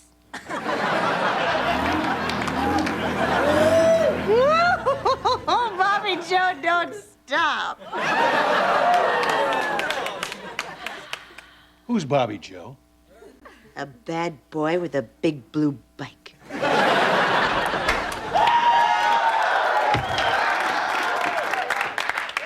Hello, beloved parents. Tiffany? Tiffany, I have to talk to you. Oh, Bobby Joe. I'm not Bobby Joe. No kidding. Just pretend. Oh, I get it. Marilyn.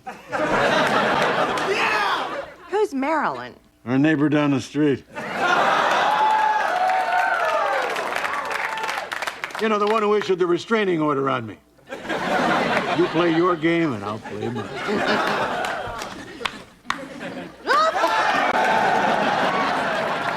Oh, Bobby Joe. Oh, Marilyn. Oh, wrong house.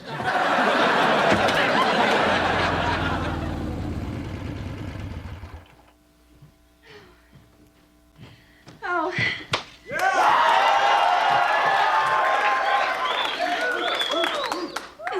most beautiful day? Tiffany, I have to talk to you. Sit down over here, honey. Now, bear in mind that this is a very serious talk. So you're going to have to take that smile off your face.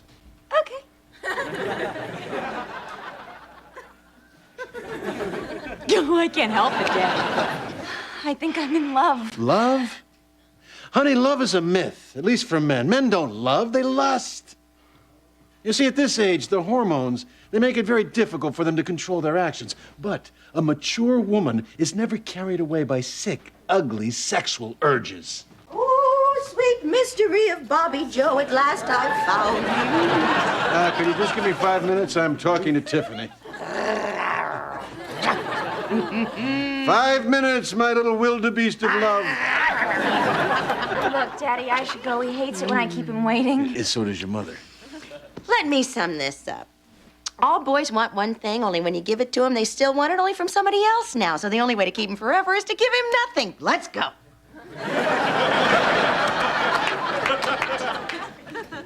Just remember, there's nothing beautiful about sex.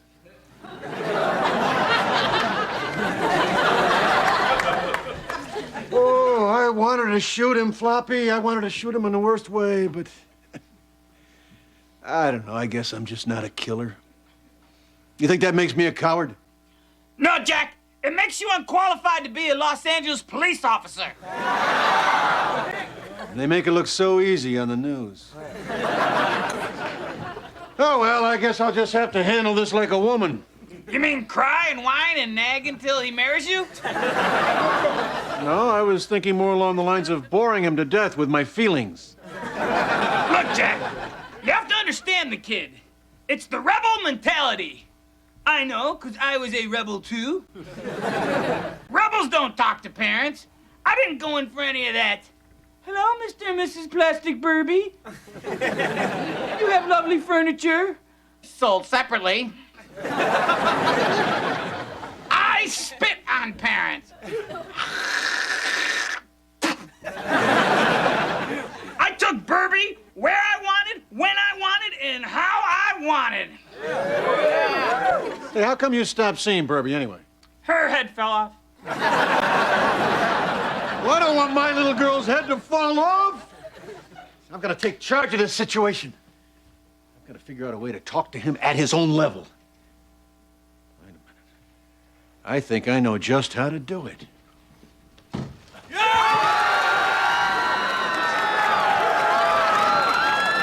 Hey, Johnny.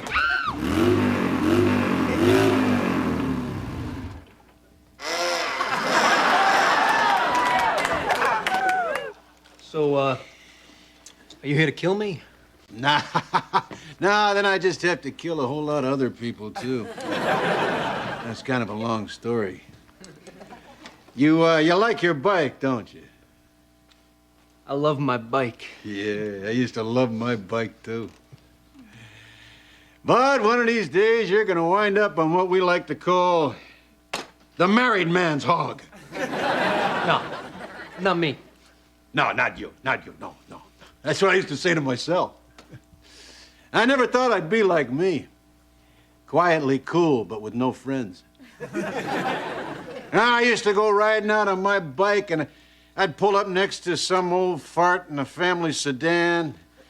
He'd be riding with his fat wife and his 2 rotten kids. He'd look over at me, and I could see that he wished he was me. And I'd spit on his car, make obscene gestures with my tongue at his daughter. And I'd throw up 8 beers and a taco on his hood. Yep, I was cool. Now? Well, now I'm driving a family sedan. I've got a wife, 3 kids, and 4 hemorrhoids that don't bother me half as much as the wife. Yep, the American dream. And you know, I'm looking at you, and instead of wishing I was you, I'm laughing. You hear me? I'm laughing because I know that you are gonna be me. I'll never be you. That's exactly what I said to me. You're kind of crazy, aren't you? Keep that in mind in case our little talk doesn't work. Maybe you're right. Maybe it'll never happen to you. After all, you're pretty safe. You know, just as long as you never give a girl that one thing you really like. Hell, you don't even have to really like it. Because once she gets that one thing, then before you know it, she's got your paycheck, she's got your youth, and you are a married man driving a four-door with an automatic, living in Van Nuys, and making obscene gestures with your tongue and Maryland down the block. But from a court ordered 100 feet away. Yep, life is good. Hi, Johnny Stompanato. Oh, those are cool 8-balls, sweetheart. Where'd you get them? Johnny Stompanato gave them to me. Oh, did he? Yeah. Whew. It's kind of cold out here. You think maybe I could have your jacket? Nice talking to you, Johnny. Well, I better be going. Got to get to the drugstore, pick up some tampons for the wife. Vroom, vroom, Johnny.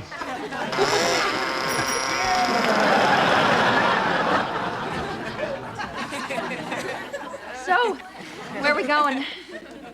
I can't. I'm busy. But I'll call you tomorrow. Tomorrow? Call me tomorrow? You just broke up with me, didn't you, Johnny Stompanato? It's over, huh? But why, Johnny Stompanato? Because I don't ever want to drive a boring sedan. Well, neither do I. You don't? No. Oh. I want a Volvo station wagon.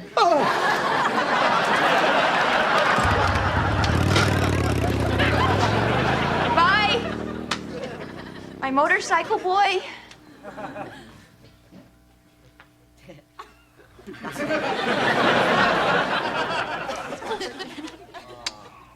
Poor baby. What'd you say, Daddy?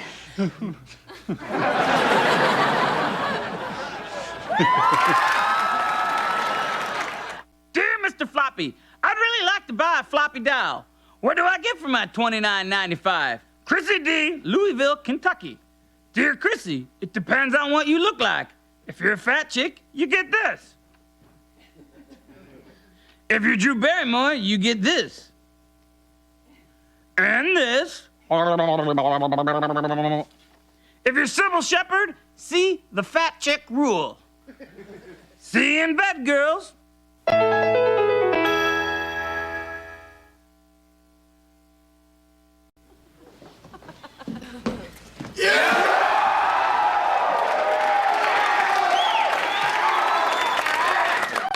Well, how do I look? Sort of like Snoopy on his way to a romantic dinner for two with the Red Baron. Do you think the Baron would be interested? Barry's and his driving duds. For graduation, I'm getting my father's old pickup. Oh, I just love the image a truck gives you. It's very butch. Especially with those black leather seats. Oh, and you just know what leather does to me. You should be careful, Barry. People might start to think you're gay. Well, I'm getting my father's van. It was the one that I was conceived in.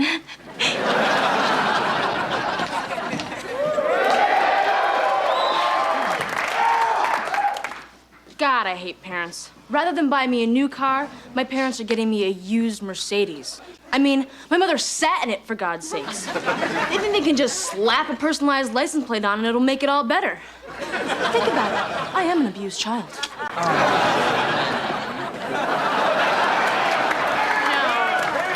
This whole car thing is so unfair.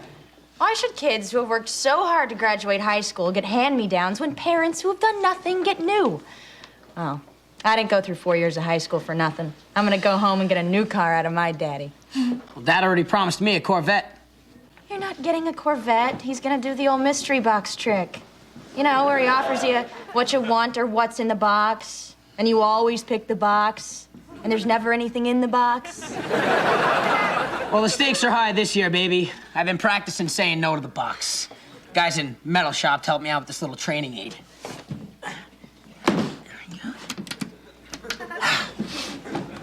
sure cured me. I mean, I have no need to touch this wonderful, mysterious, bewitching. Oh, God, I love you.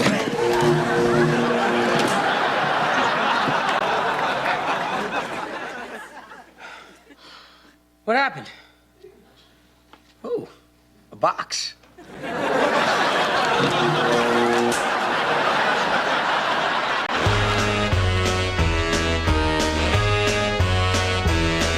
Hit the road, Jack, and don't you come back no more, no more, no more, no more. Hit the road, Jack, and don't you come back no more.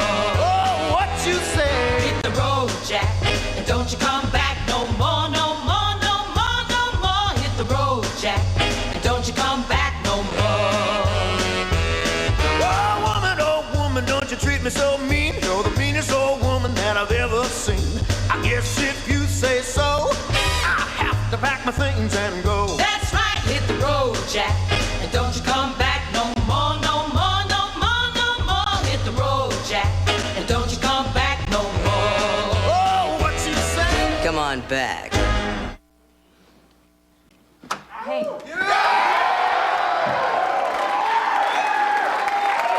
Mom, when's Daddy coming home? Oh, that's so cute. I used to wonder too. Yeah, where's Dad? Because I'm not taking the box. I'm not taking the box. What a day.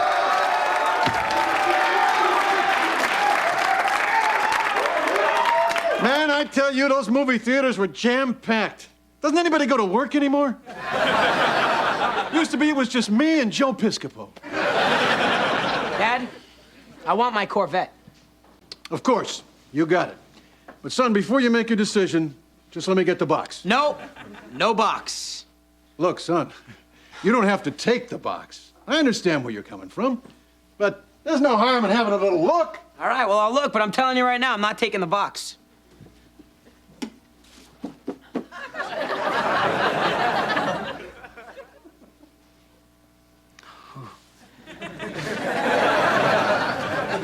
It's got a shiny gold ribbon. No box, no box. I understand, son. After all, with a Corvette, you know what you've got. But the box, well, the box could be anything. Wow, I don't know what to do now. Take the car. Take the box. Oh, take the box. Take the car. No, this year I want the car. All right. Fine, you've made your decision. I'm just going to give the box to Tiffany. No, give it to me. It's my box. It's empty.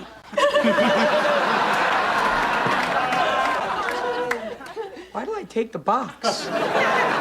Because you're a moron. Oh, that was fun. So, I guess that leaves me with a Corvette. Not exactly. Family gathering. It's time that you knew the awful truth. The reason I cannot get a new car for my precious little baby girl is because we're broke. We've maxed out all our credit cards. Yep, I was sitting at the movies today with my $7 popcorn and my $5 Coke, and the thought occurred to me, where the heck does the money go? What are you doing? Nothing. You're having a family gathering without me again. Very nice. What did you do this time? Went broke. We're tapped out. No kidding. And by the way, I just got a letter today. I owe $10,000 on my Visa card. I don't have a Visa card. Yes, you do. You got 4 of them. Looks like your credit's ruined. Good luck getting that college loan. A little tip, folks. If you ever get life insurance, don't turn your backs. Nails for breakfast. Mr. Bringdown. Why would we get life insurance? We barely trust each other, much less the kids. So, let me get this straight. I have been the ideal child and done well for nothing. Yeah, there That's about it, sweetheart, yeah. And if I want a car, it's up to me. Yeah, pretty much. Very well. I'll just go out and get a job. I come from hardy peasant stock. That's you too. And I have spunk. You guys may not have given me much, but you've given me the power to dream. And the belief that if I reach for the stars, I can be anything I want. And that's worth a heck of a lot more than a car. You bet, honey. Go get it.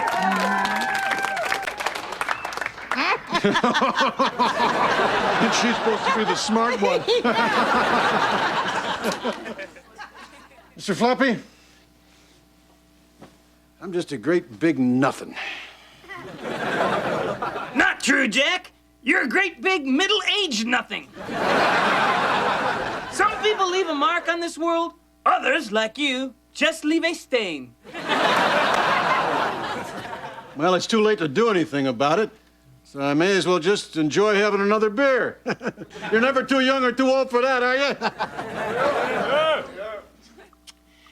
Floppy, you ever think about the future? Yeah, I'm thinking next Christmas of putting out a little Mr. Floppy doll. It could be the next hot toy. Tickle me, Elmo. Well, kiss me, butt.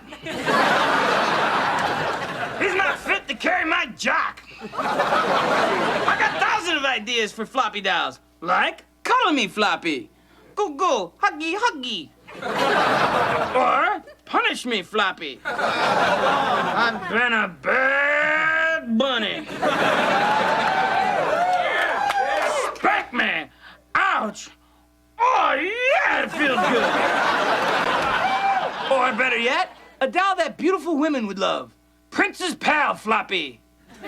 You are a beautiful girl. You're too good for any man. Cuddle me between your bosoms.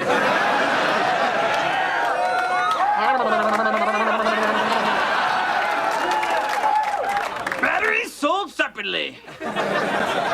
If only daytime fudgeball Rosie O'Donnell would take a liking to me. I could be worth millions. Excuse me while I suck up to the lovable whale. Hi, Rosie. Love your show. Cuddle me on your soft, ponderous belly. Oh, never mind. I'd rather be nothing. Okay, let's get back to the story. Yeah, I really like this one.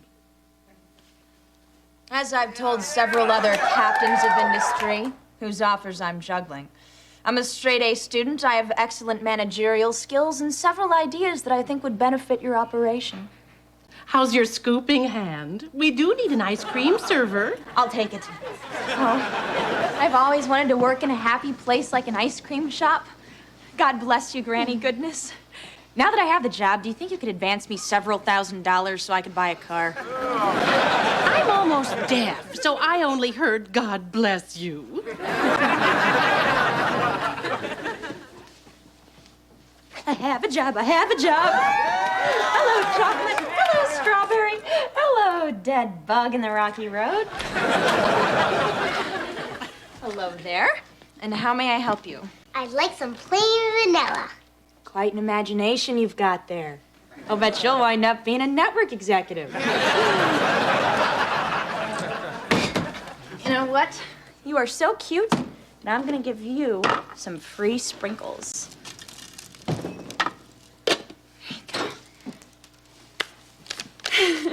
Have a nice day. Enjoy your free sprinkles.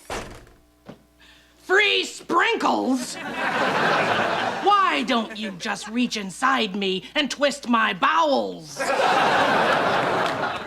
I'm sorry? You can't tuck sorries down the briefs of a male stripper. This job is gonna be harder than I thought. You're not paid to think, Scoopy. You're here to work. And work you will, until your hand is so frozen and numb, you'll nae be able to hold it open. So scoop and scoop, dearie. Scoop for Granny, until your hand looks like this.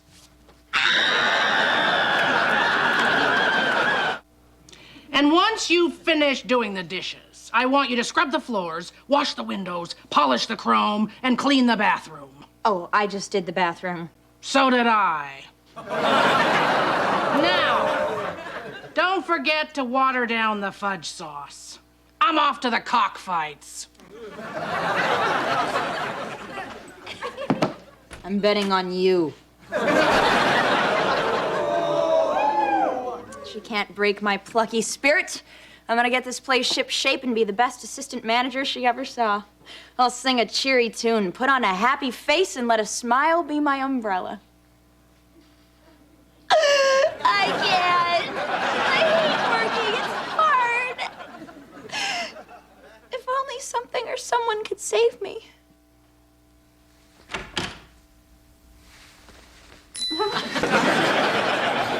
Fair maiden, you don't belong here. Oh, so true. But alas, I need money for a car. Come with me to Paris. You can have any car in France. I don't want a French car. Yeah, like I'm really gonna drive around in a Peugeot.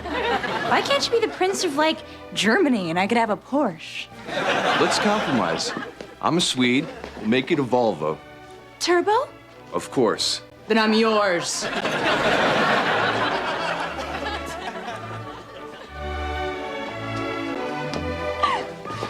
I must pop the big question.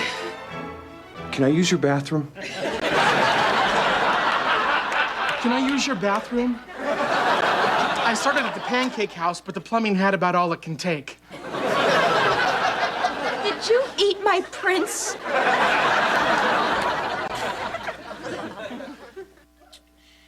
I don't know, Floppy. Why am I such a failure?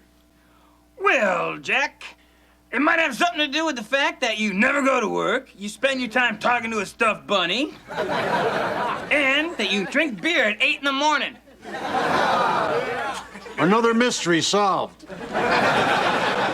Daddy?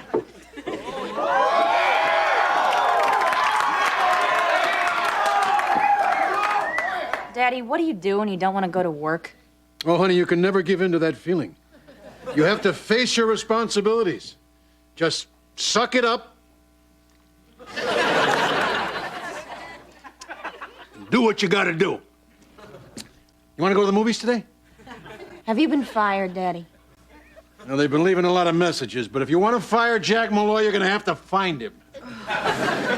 Oh, Daddy, listen to this. I got my first paycheck yesterday. And did you know that the government takes half of what you earn? No, I didn't know that. Did you know that your mother takes the other half? At this rate, I'll never be able to afford a car. Oh, Daddy, what am I gonna do? Oh, sweetheart. God, what is that thing? It's my scooping claw! Daddy, I hate working. I mean, I'm for exploiting the worker as much as the next guy, but I'm pretty, darn it, and I deserve better. I mean,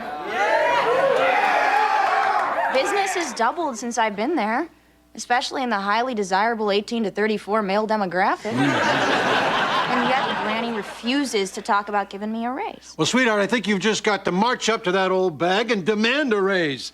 And tell her if she won't give it to you, you'll just take it right out of her hide. Bosses are afraid of crazy people. A lot of people think I'm crazy. I'm fooling them. I'm fooling them all. It's a great act, Daddy. Yeah. Bang, bang. You know what? I'm gonna do it. I'm gonna get that raise or else. Daddy, you've been an inspiration. Come on, let's go to work. Let's go to work. Come on.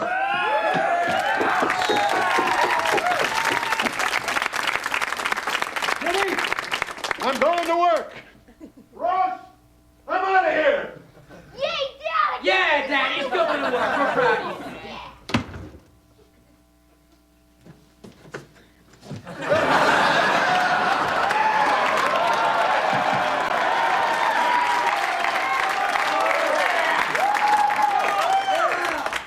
What took you so long? Damn family wanted to take pictures. Well, I was scared, Floppy. All that sunlight. Floppy, why am I so frightened of the outside world? I don't know, Jack. It could be because the air is poisonous, the ozone layer is evaporating, secondhand smoke, first-hand bullets, meteors could hit us, earthquakes can bury us, and you take your life into your hands anytime you walk into a Bank of America. So isn't it better that you stay home with me every day? Yes, Mr. Floppy. Remember, kids, the weaker you are, the more the government helps you.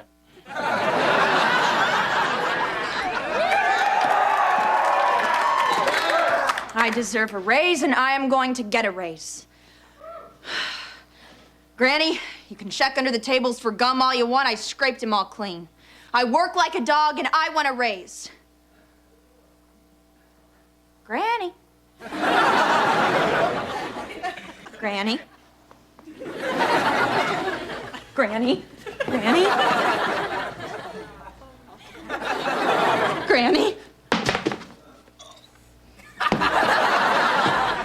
Oh my God, dead body, dead body. Icky death. Hey, Tiff. What's doing? She's dead. You sure? Yes. Did you poke her with a stick? Yes. Did you see if she's breathing? Yes. Did you bury your face in her chest to see if you can feel her heartbeat? Well, then you don't know for sure. Oh, get back here. You know Granny's motto, no free samples. Look, Ryan, we are here with a stiff. Do something. Call 911. 911! On the phone.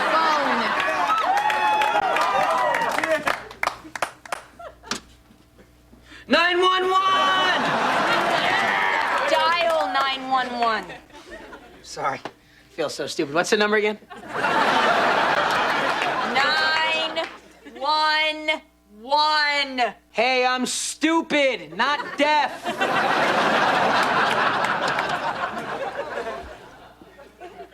Hello? It's a recording. Now we're on hold. Poor Granny. Think she'll go to heaven? Not without a crane. I am working like a dog here. I'm on hold here. Shh. You know what? I came here to ask for a raise, and I am gonna get a raise. Granny, I want a raise. If you have a problem with that, just say no. Yes! Right? I just got a raise. Finally, somebody appreciates me. Yay, me. Way to go, sis. You know, as management, I'm getting 1,000 great ideas. Here's one. Let's move the rotting corpse out of the area where customers might trip. Okay? I'll hold for 911. You drag her body into the freezer. By the arms, Ryan.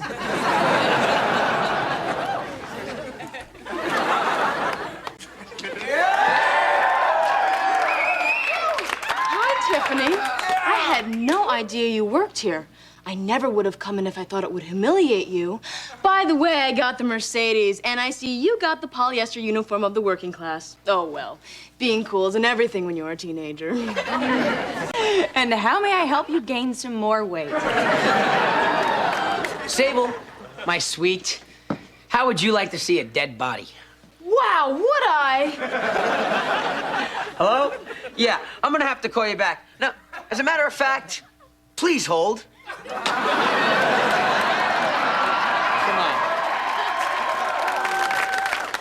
God, look at all this cash. I have enough money to buy a car, and there's not much left in the freezer except for Granny. Yeah, well, there's nothing in the yellow pages. Nobody will pick up the body. A couple Moroccan restaurants were interested until they found out Granny wasn't the name of our cat. Well, we'll just let the cops take care of her. Yeah, but how are we gonna get him here? You just drag the body out. I'll take care of the cops.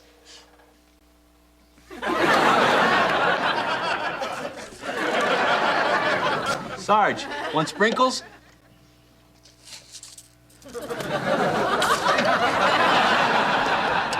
You know, I really should be at work.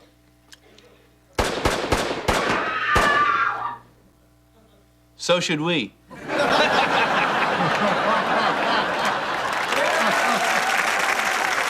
Dear Mr. Floppy, we've noticed you made several derogatory comments about thieving gypsies in your recent shows.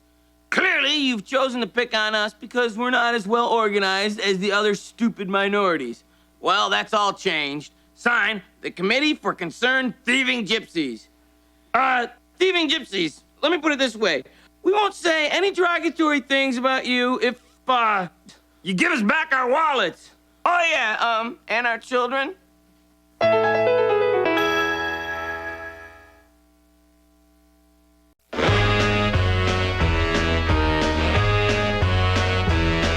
Hit the road, Jack, and don't you come back no more, no more, no more, no more. Hit the road, Jack, and don't you come back no more. Oh, what you say? Hit the road, Jack, and don't you come back no more, no more, no more, no more. Hit the road, Jack, and don't you come back no more.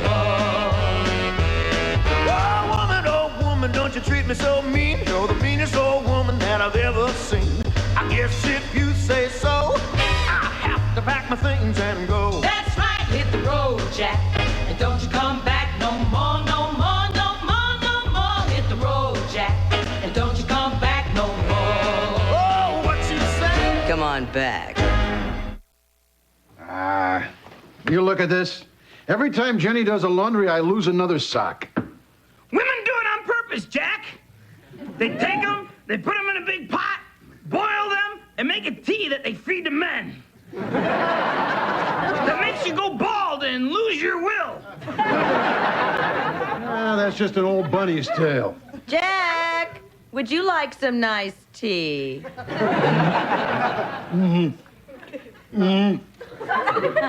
Yes, dear. I don't know, Floppy. What do you think really happens to the socks? I guess they just go in the dryer and they disappear, huh? Say, I've got an idea. Why don't you hustle in there and see if you can find them? Every dirty job. Check under the couch for monsters. See what's clogging up the toilet. What's this in my ear? Jack, I'm a bunny, not a Guatemalan houseboy. Come on, in you go.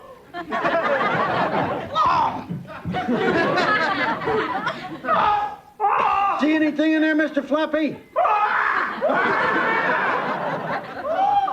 Fluffy!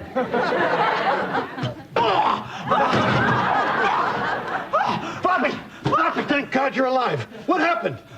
I don't know. This hole suddenly appeared.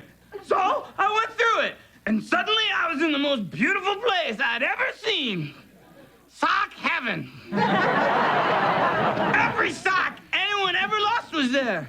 Oh, Jack, white socks, black socks, yellow socks, socks of all colors, living in harmony. All equals. Except, of course, those pretentious little tennis socks with the pom-poms in the back. They have no place in any society. I was happy there. I even heard this voice beckoning me on. Walk towards the lint trap. Walk towards the lint trap. But I didn't, Jack. I heard you calling my name, and I came back. For you, Jack. That and because I had to go to the bathroom. I don't like to go to the bathroom away from home. Yeah, I hear you. I seized up for 3 years in the Air Force. Boy, I'll tell you, that was some homecoming. Hey, Dad, I'm coming down.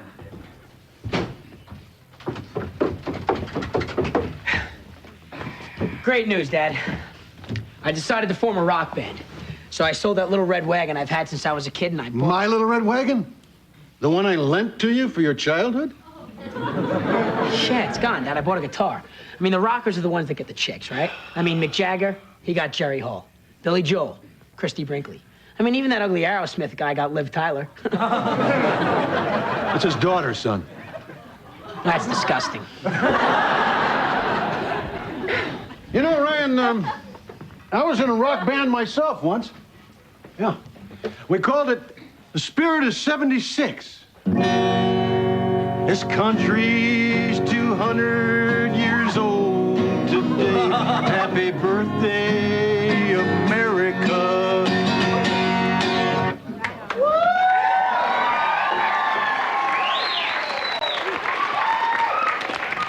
My point is, son, I know exactly how you feel, but let me tell you something. Rock and roll does not guarantee you chicks.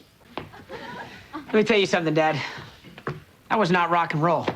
Now, the Ryan Malloy Band is about to have its first rehearsal down here, so I want you to meet the guys in the band, all right? Come on, guys. Paul Zimmerman, school reporter. I'm Stony. I'm not stoned. I'm just stupid. Hey, I'm Bernie. I got long hair. Well, you don't need the hair if you know how to wield an axe. An axe. It's happening again, guys. Run for it. I go. No, it's not. It's not that kind of axe. This kind of axe.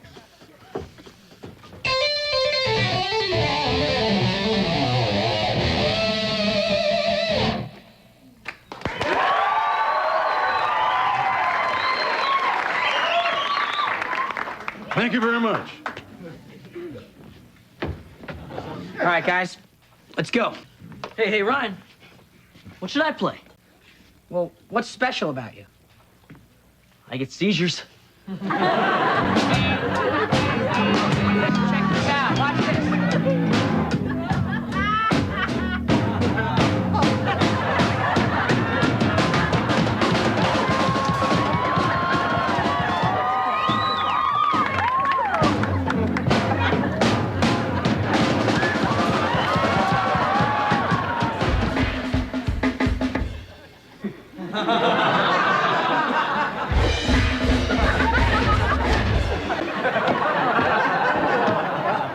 Jack, what are you doing? I don't know, but it's pretty cool. Listen to this.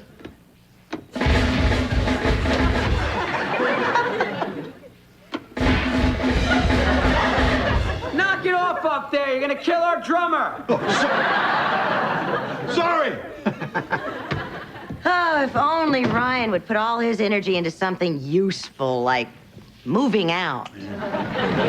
Oh, honey, won't it be nice when they all move out and it's just you and me? Yeah. No witnesses.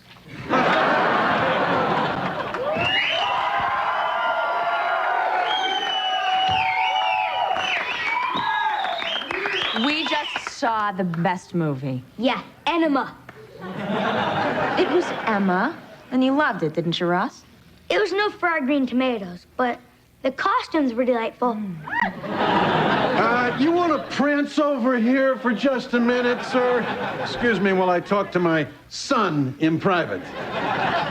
So, you really liked that movie, huh, Rosalind? Ease off, Dad. It stunk, but I had no choice. She made me go. Oh. Well, look, son, I don't want you to say no to a woman. I don't want to see you get hurt. But a real man knows how to whimper and moan to ruin a good time for everybody. Isn't it easier just to shut up and take it? Do as I say, not as I do.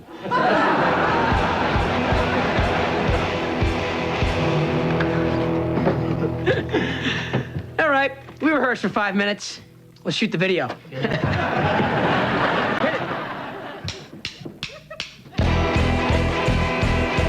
I pick up the phone. There's no dial tone. I'm so alone. I'm so alone. I can't pass a stone. My favorite actor is Sylvester Stallone. I'm so alone. I'm so alone.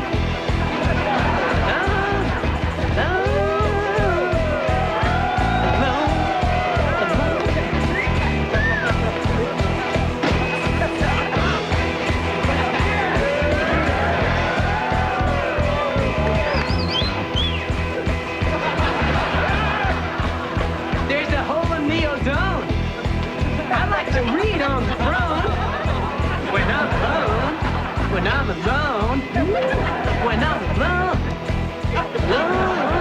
And don't do drugs while you're on the road. Oh, and don't marry your daughter like that guy from Aerosmith.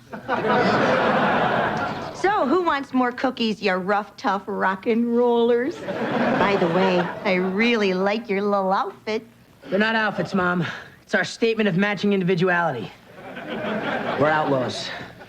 Well, I really like them, honey. Oh! I know what could make you huge. I'll run out and get a construction worker and an Indian so you guys can do YMCA. Hey, Mom, only Zimmerman is gay, all right? Say it a little louder, why don't you? My mother didn't hear you. Maybe that's your mother right now, huh? Hey, kids, my name's David Mandel. I'm a big record producer, and I want to manage you. Really? Well, that's great, guys. Yeah. How do we know you're legit? Just take a look at my car. It's a 56 beige Cadillac. It's also my office, sometimes my home. I have managed some of the biggest bands of our time. The Joe Mimmel Band. Need I say more? The point is, I'm the best there is at spotting talent. And when I saw this tape, I saw talent. I'm gonna get some sex out of this, aren't I?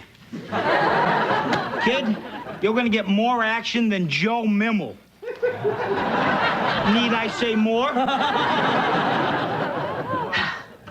But this is your meal ticket, boys.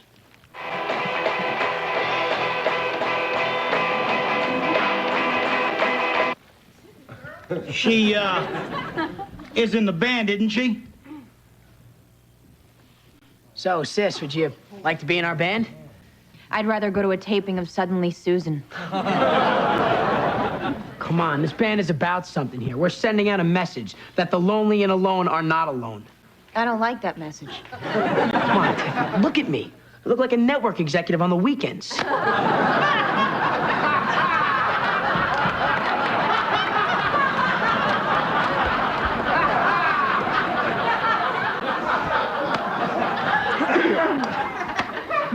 I'm begging you, help me. I mean, I am practically family. You can't turn me down. I'm likable. See? You know what, you're right.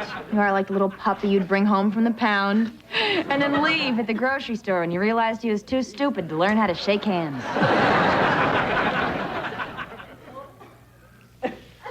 Never mind. You know what, I'll join your band, but I might want a little tiny bit of artistic input, you know, just so I feel a small part of it. It's great to be alive. It's great to have a home. People hang together, only losers are alone. Alone, alone, alone.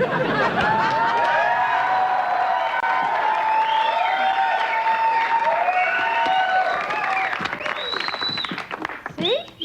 It's still your song. And Madonna, Madonna, Madonna. Honey. It's still too stiff. Now let's try it again. And Madonna, Madonna, Madonna, Madonna, and Madonna. Yes, go with it. And turn. And back. Tiffany, honey, you know, I think what you're doing is just wonderful. This positive rock really appeals to young people like me. But you know what would even be more hip? If you sang a song about how cool it is to be a mother. Look, I wrote one. It's called How Cool It Is to Be a Mother. How about it's hip to be mom? You can't change my work. I'm an artist. Here's $1. Do what you want with it. Now you're an artist. Excuse me, but we're rehearsing here. Okay, Tiffany, now flash dance. And the kick, and kick, kick and kick. Yes. Dad, you have been teaching her moves all day long. What about me? All right. You can have this one. No, wait a minute. That's too good for you. Tiffany, try this. Again. What about me, Dad? What about me? Okay, how about this? What's that one, Dad? How's that go? It's called Take Out the Garbage. Now go do it.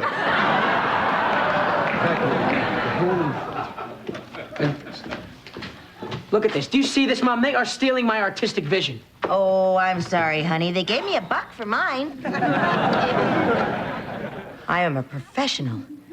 I'm now qualified to teach a class at the UCLA Extension School. Songwriting, I did it my way. For $65, I'll tell you how I made $1. People, please. We are rehearsing a video here. And Miranda, and turn, and I could watch that man move forever.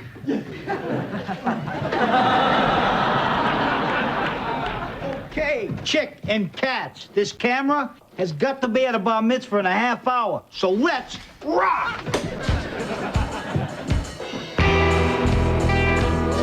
Girls' party standing up. party prone. But everybody parties except those who are alone. Alone, alone, alone. Hit it, boys.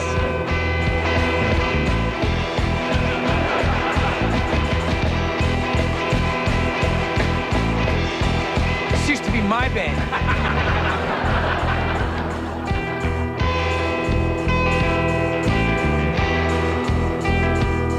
It's great to be alive. It's great to have a phone. Cool people hang together. Only losers are alone. Alone, alone, alone, alone, alone.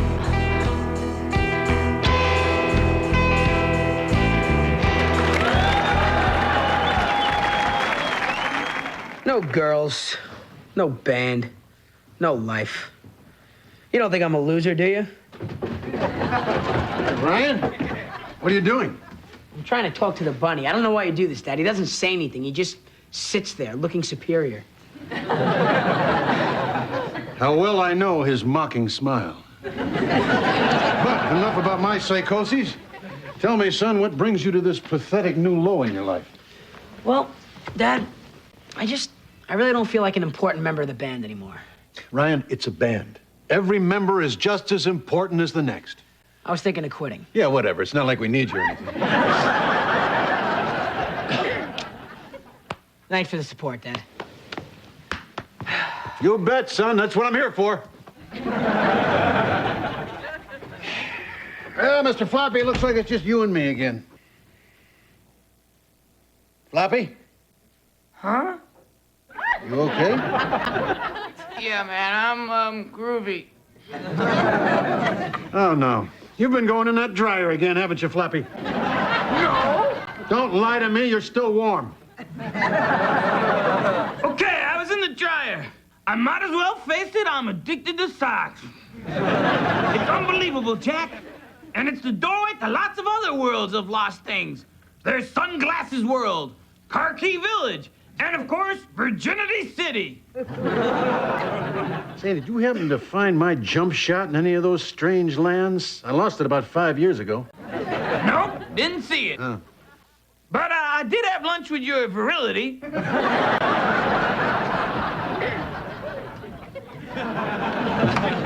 I am never taking you two to another female film. Please don't say that. Yeah, Mom. We were just trying to understand the movie. Yeah. What could be better than watching people eat in another century? How could you two even hope to understand the movie if the whole time you're sitting there saying things like, what's that? Who's that? And, oh, that tostada's a-coming. Hi, Mom. What movie did you see? Nana Sits in the Grass. Oh, it was so beautiful. It was all about the search for a yellow butterfly. Took them an hour to catch it. Yeah. And then they let it go. In French.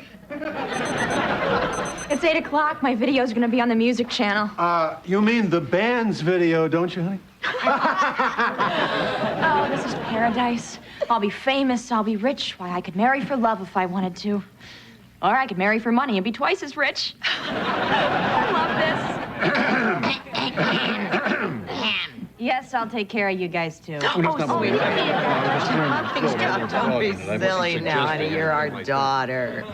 We wouldn't feel right about living large off of your labor. I'll take her share. You'll take what I give you out of your share. I'd like a bicycle. Get a job.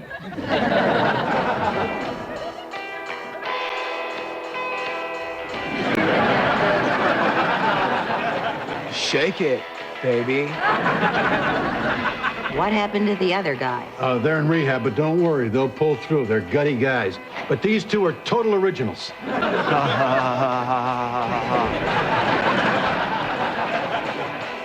That chick's hot. Boing! But there's something else about this video. It sucks? Yeah! You said my video sucks. Well, I could take it from Beavis and Butthead, but from these two cheap knockoffs, oh, they ridiculed me. Daddy, do something. I will kill those cartoon SOBs. Hey, I've got an idea. I'll paint a picture of a tunnel on the side of a mountain, and I'll trick them into running into it. Good plan, Jack. Yeah! Daddy's crazy, isn't he? Mm-hmm. Yeah. I just can't help thinking that these critics don't understand me.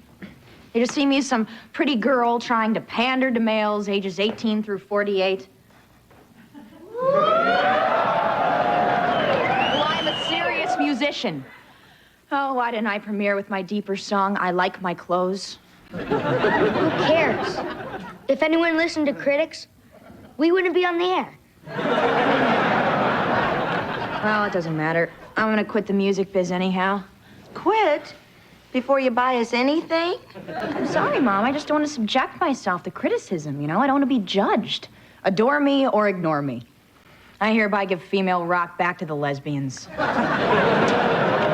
Sis, if you really loved your music, you'd go on anyway. Playing to a small group of devoted fans, no matter what anyone says.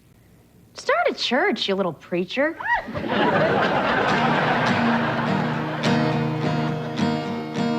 I'm drowning in cologne and testosterone. Alone, alone, alone.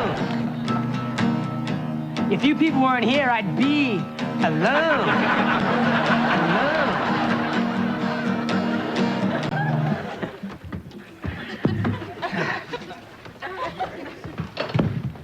You are my people. I'm going home. But not alone.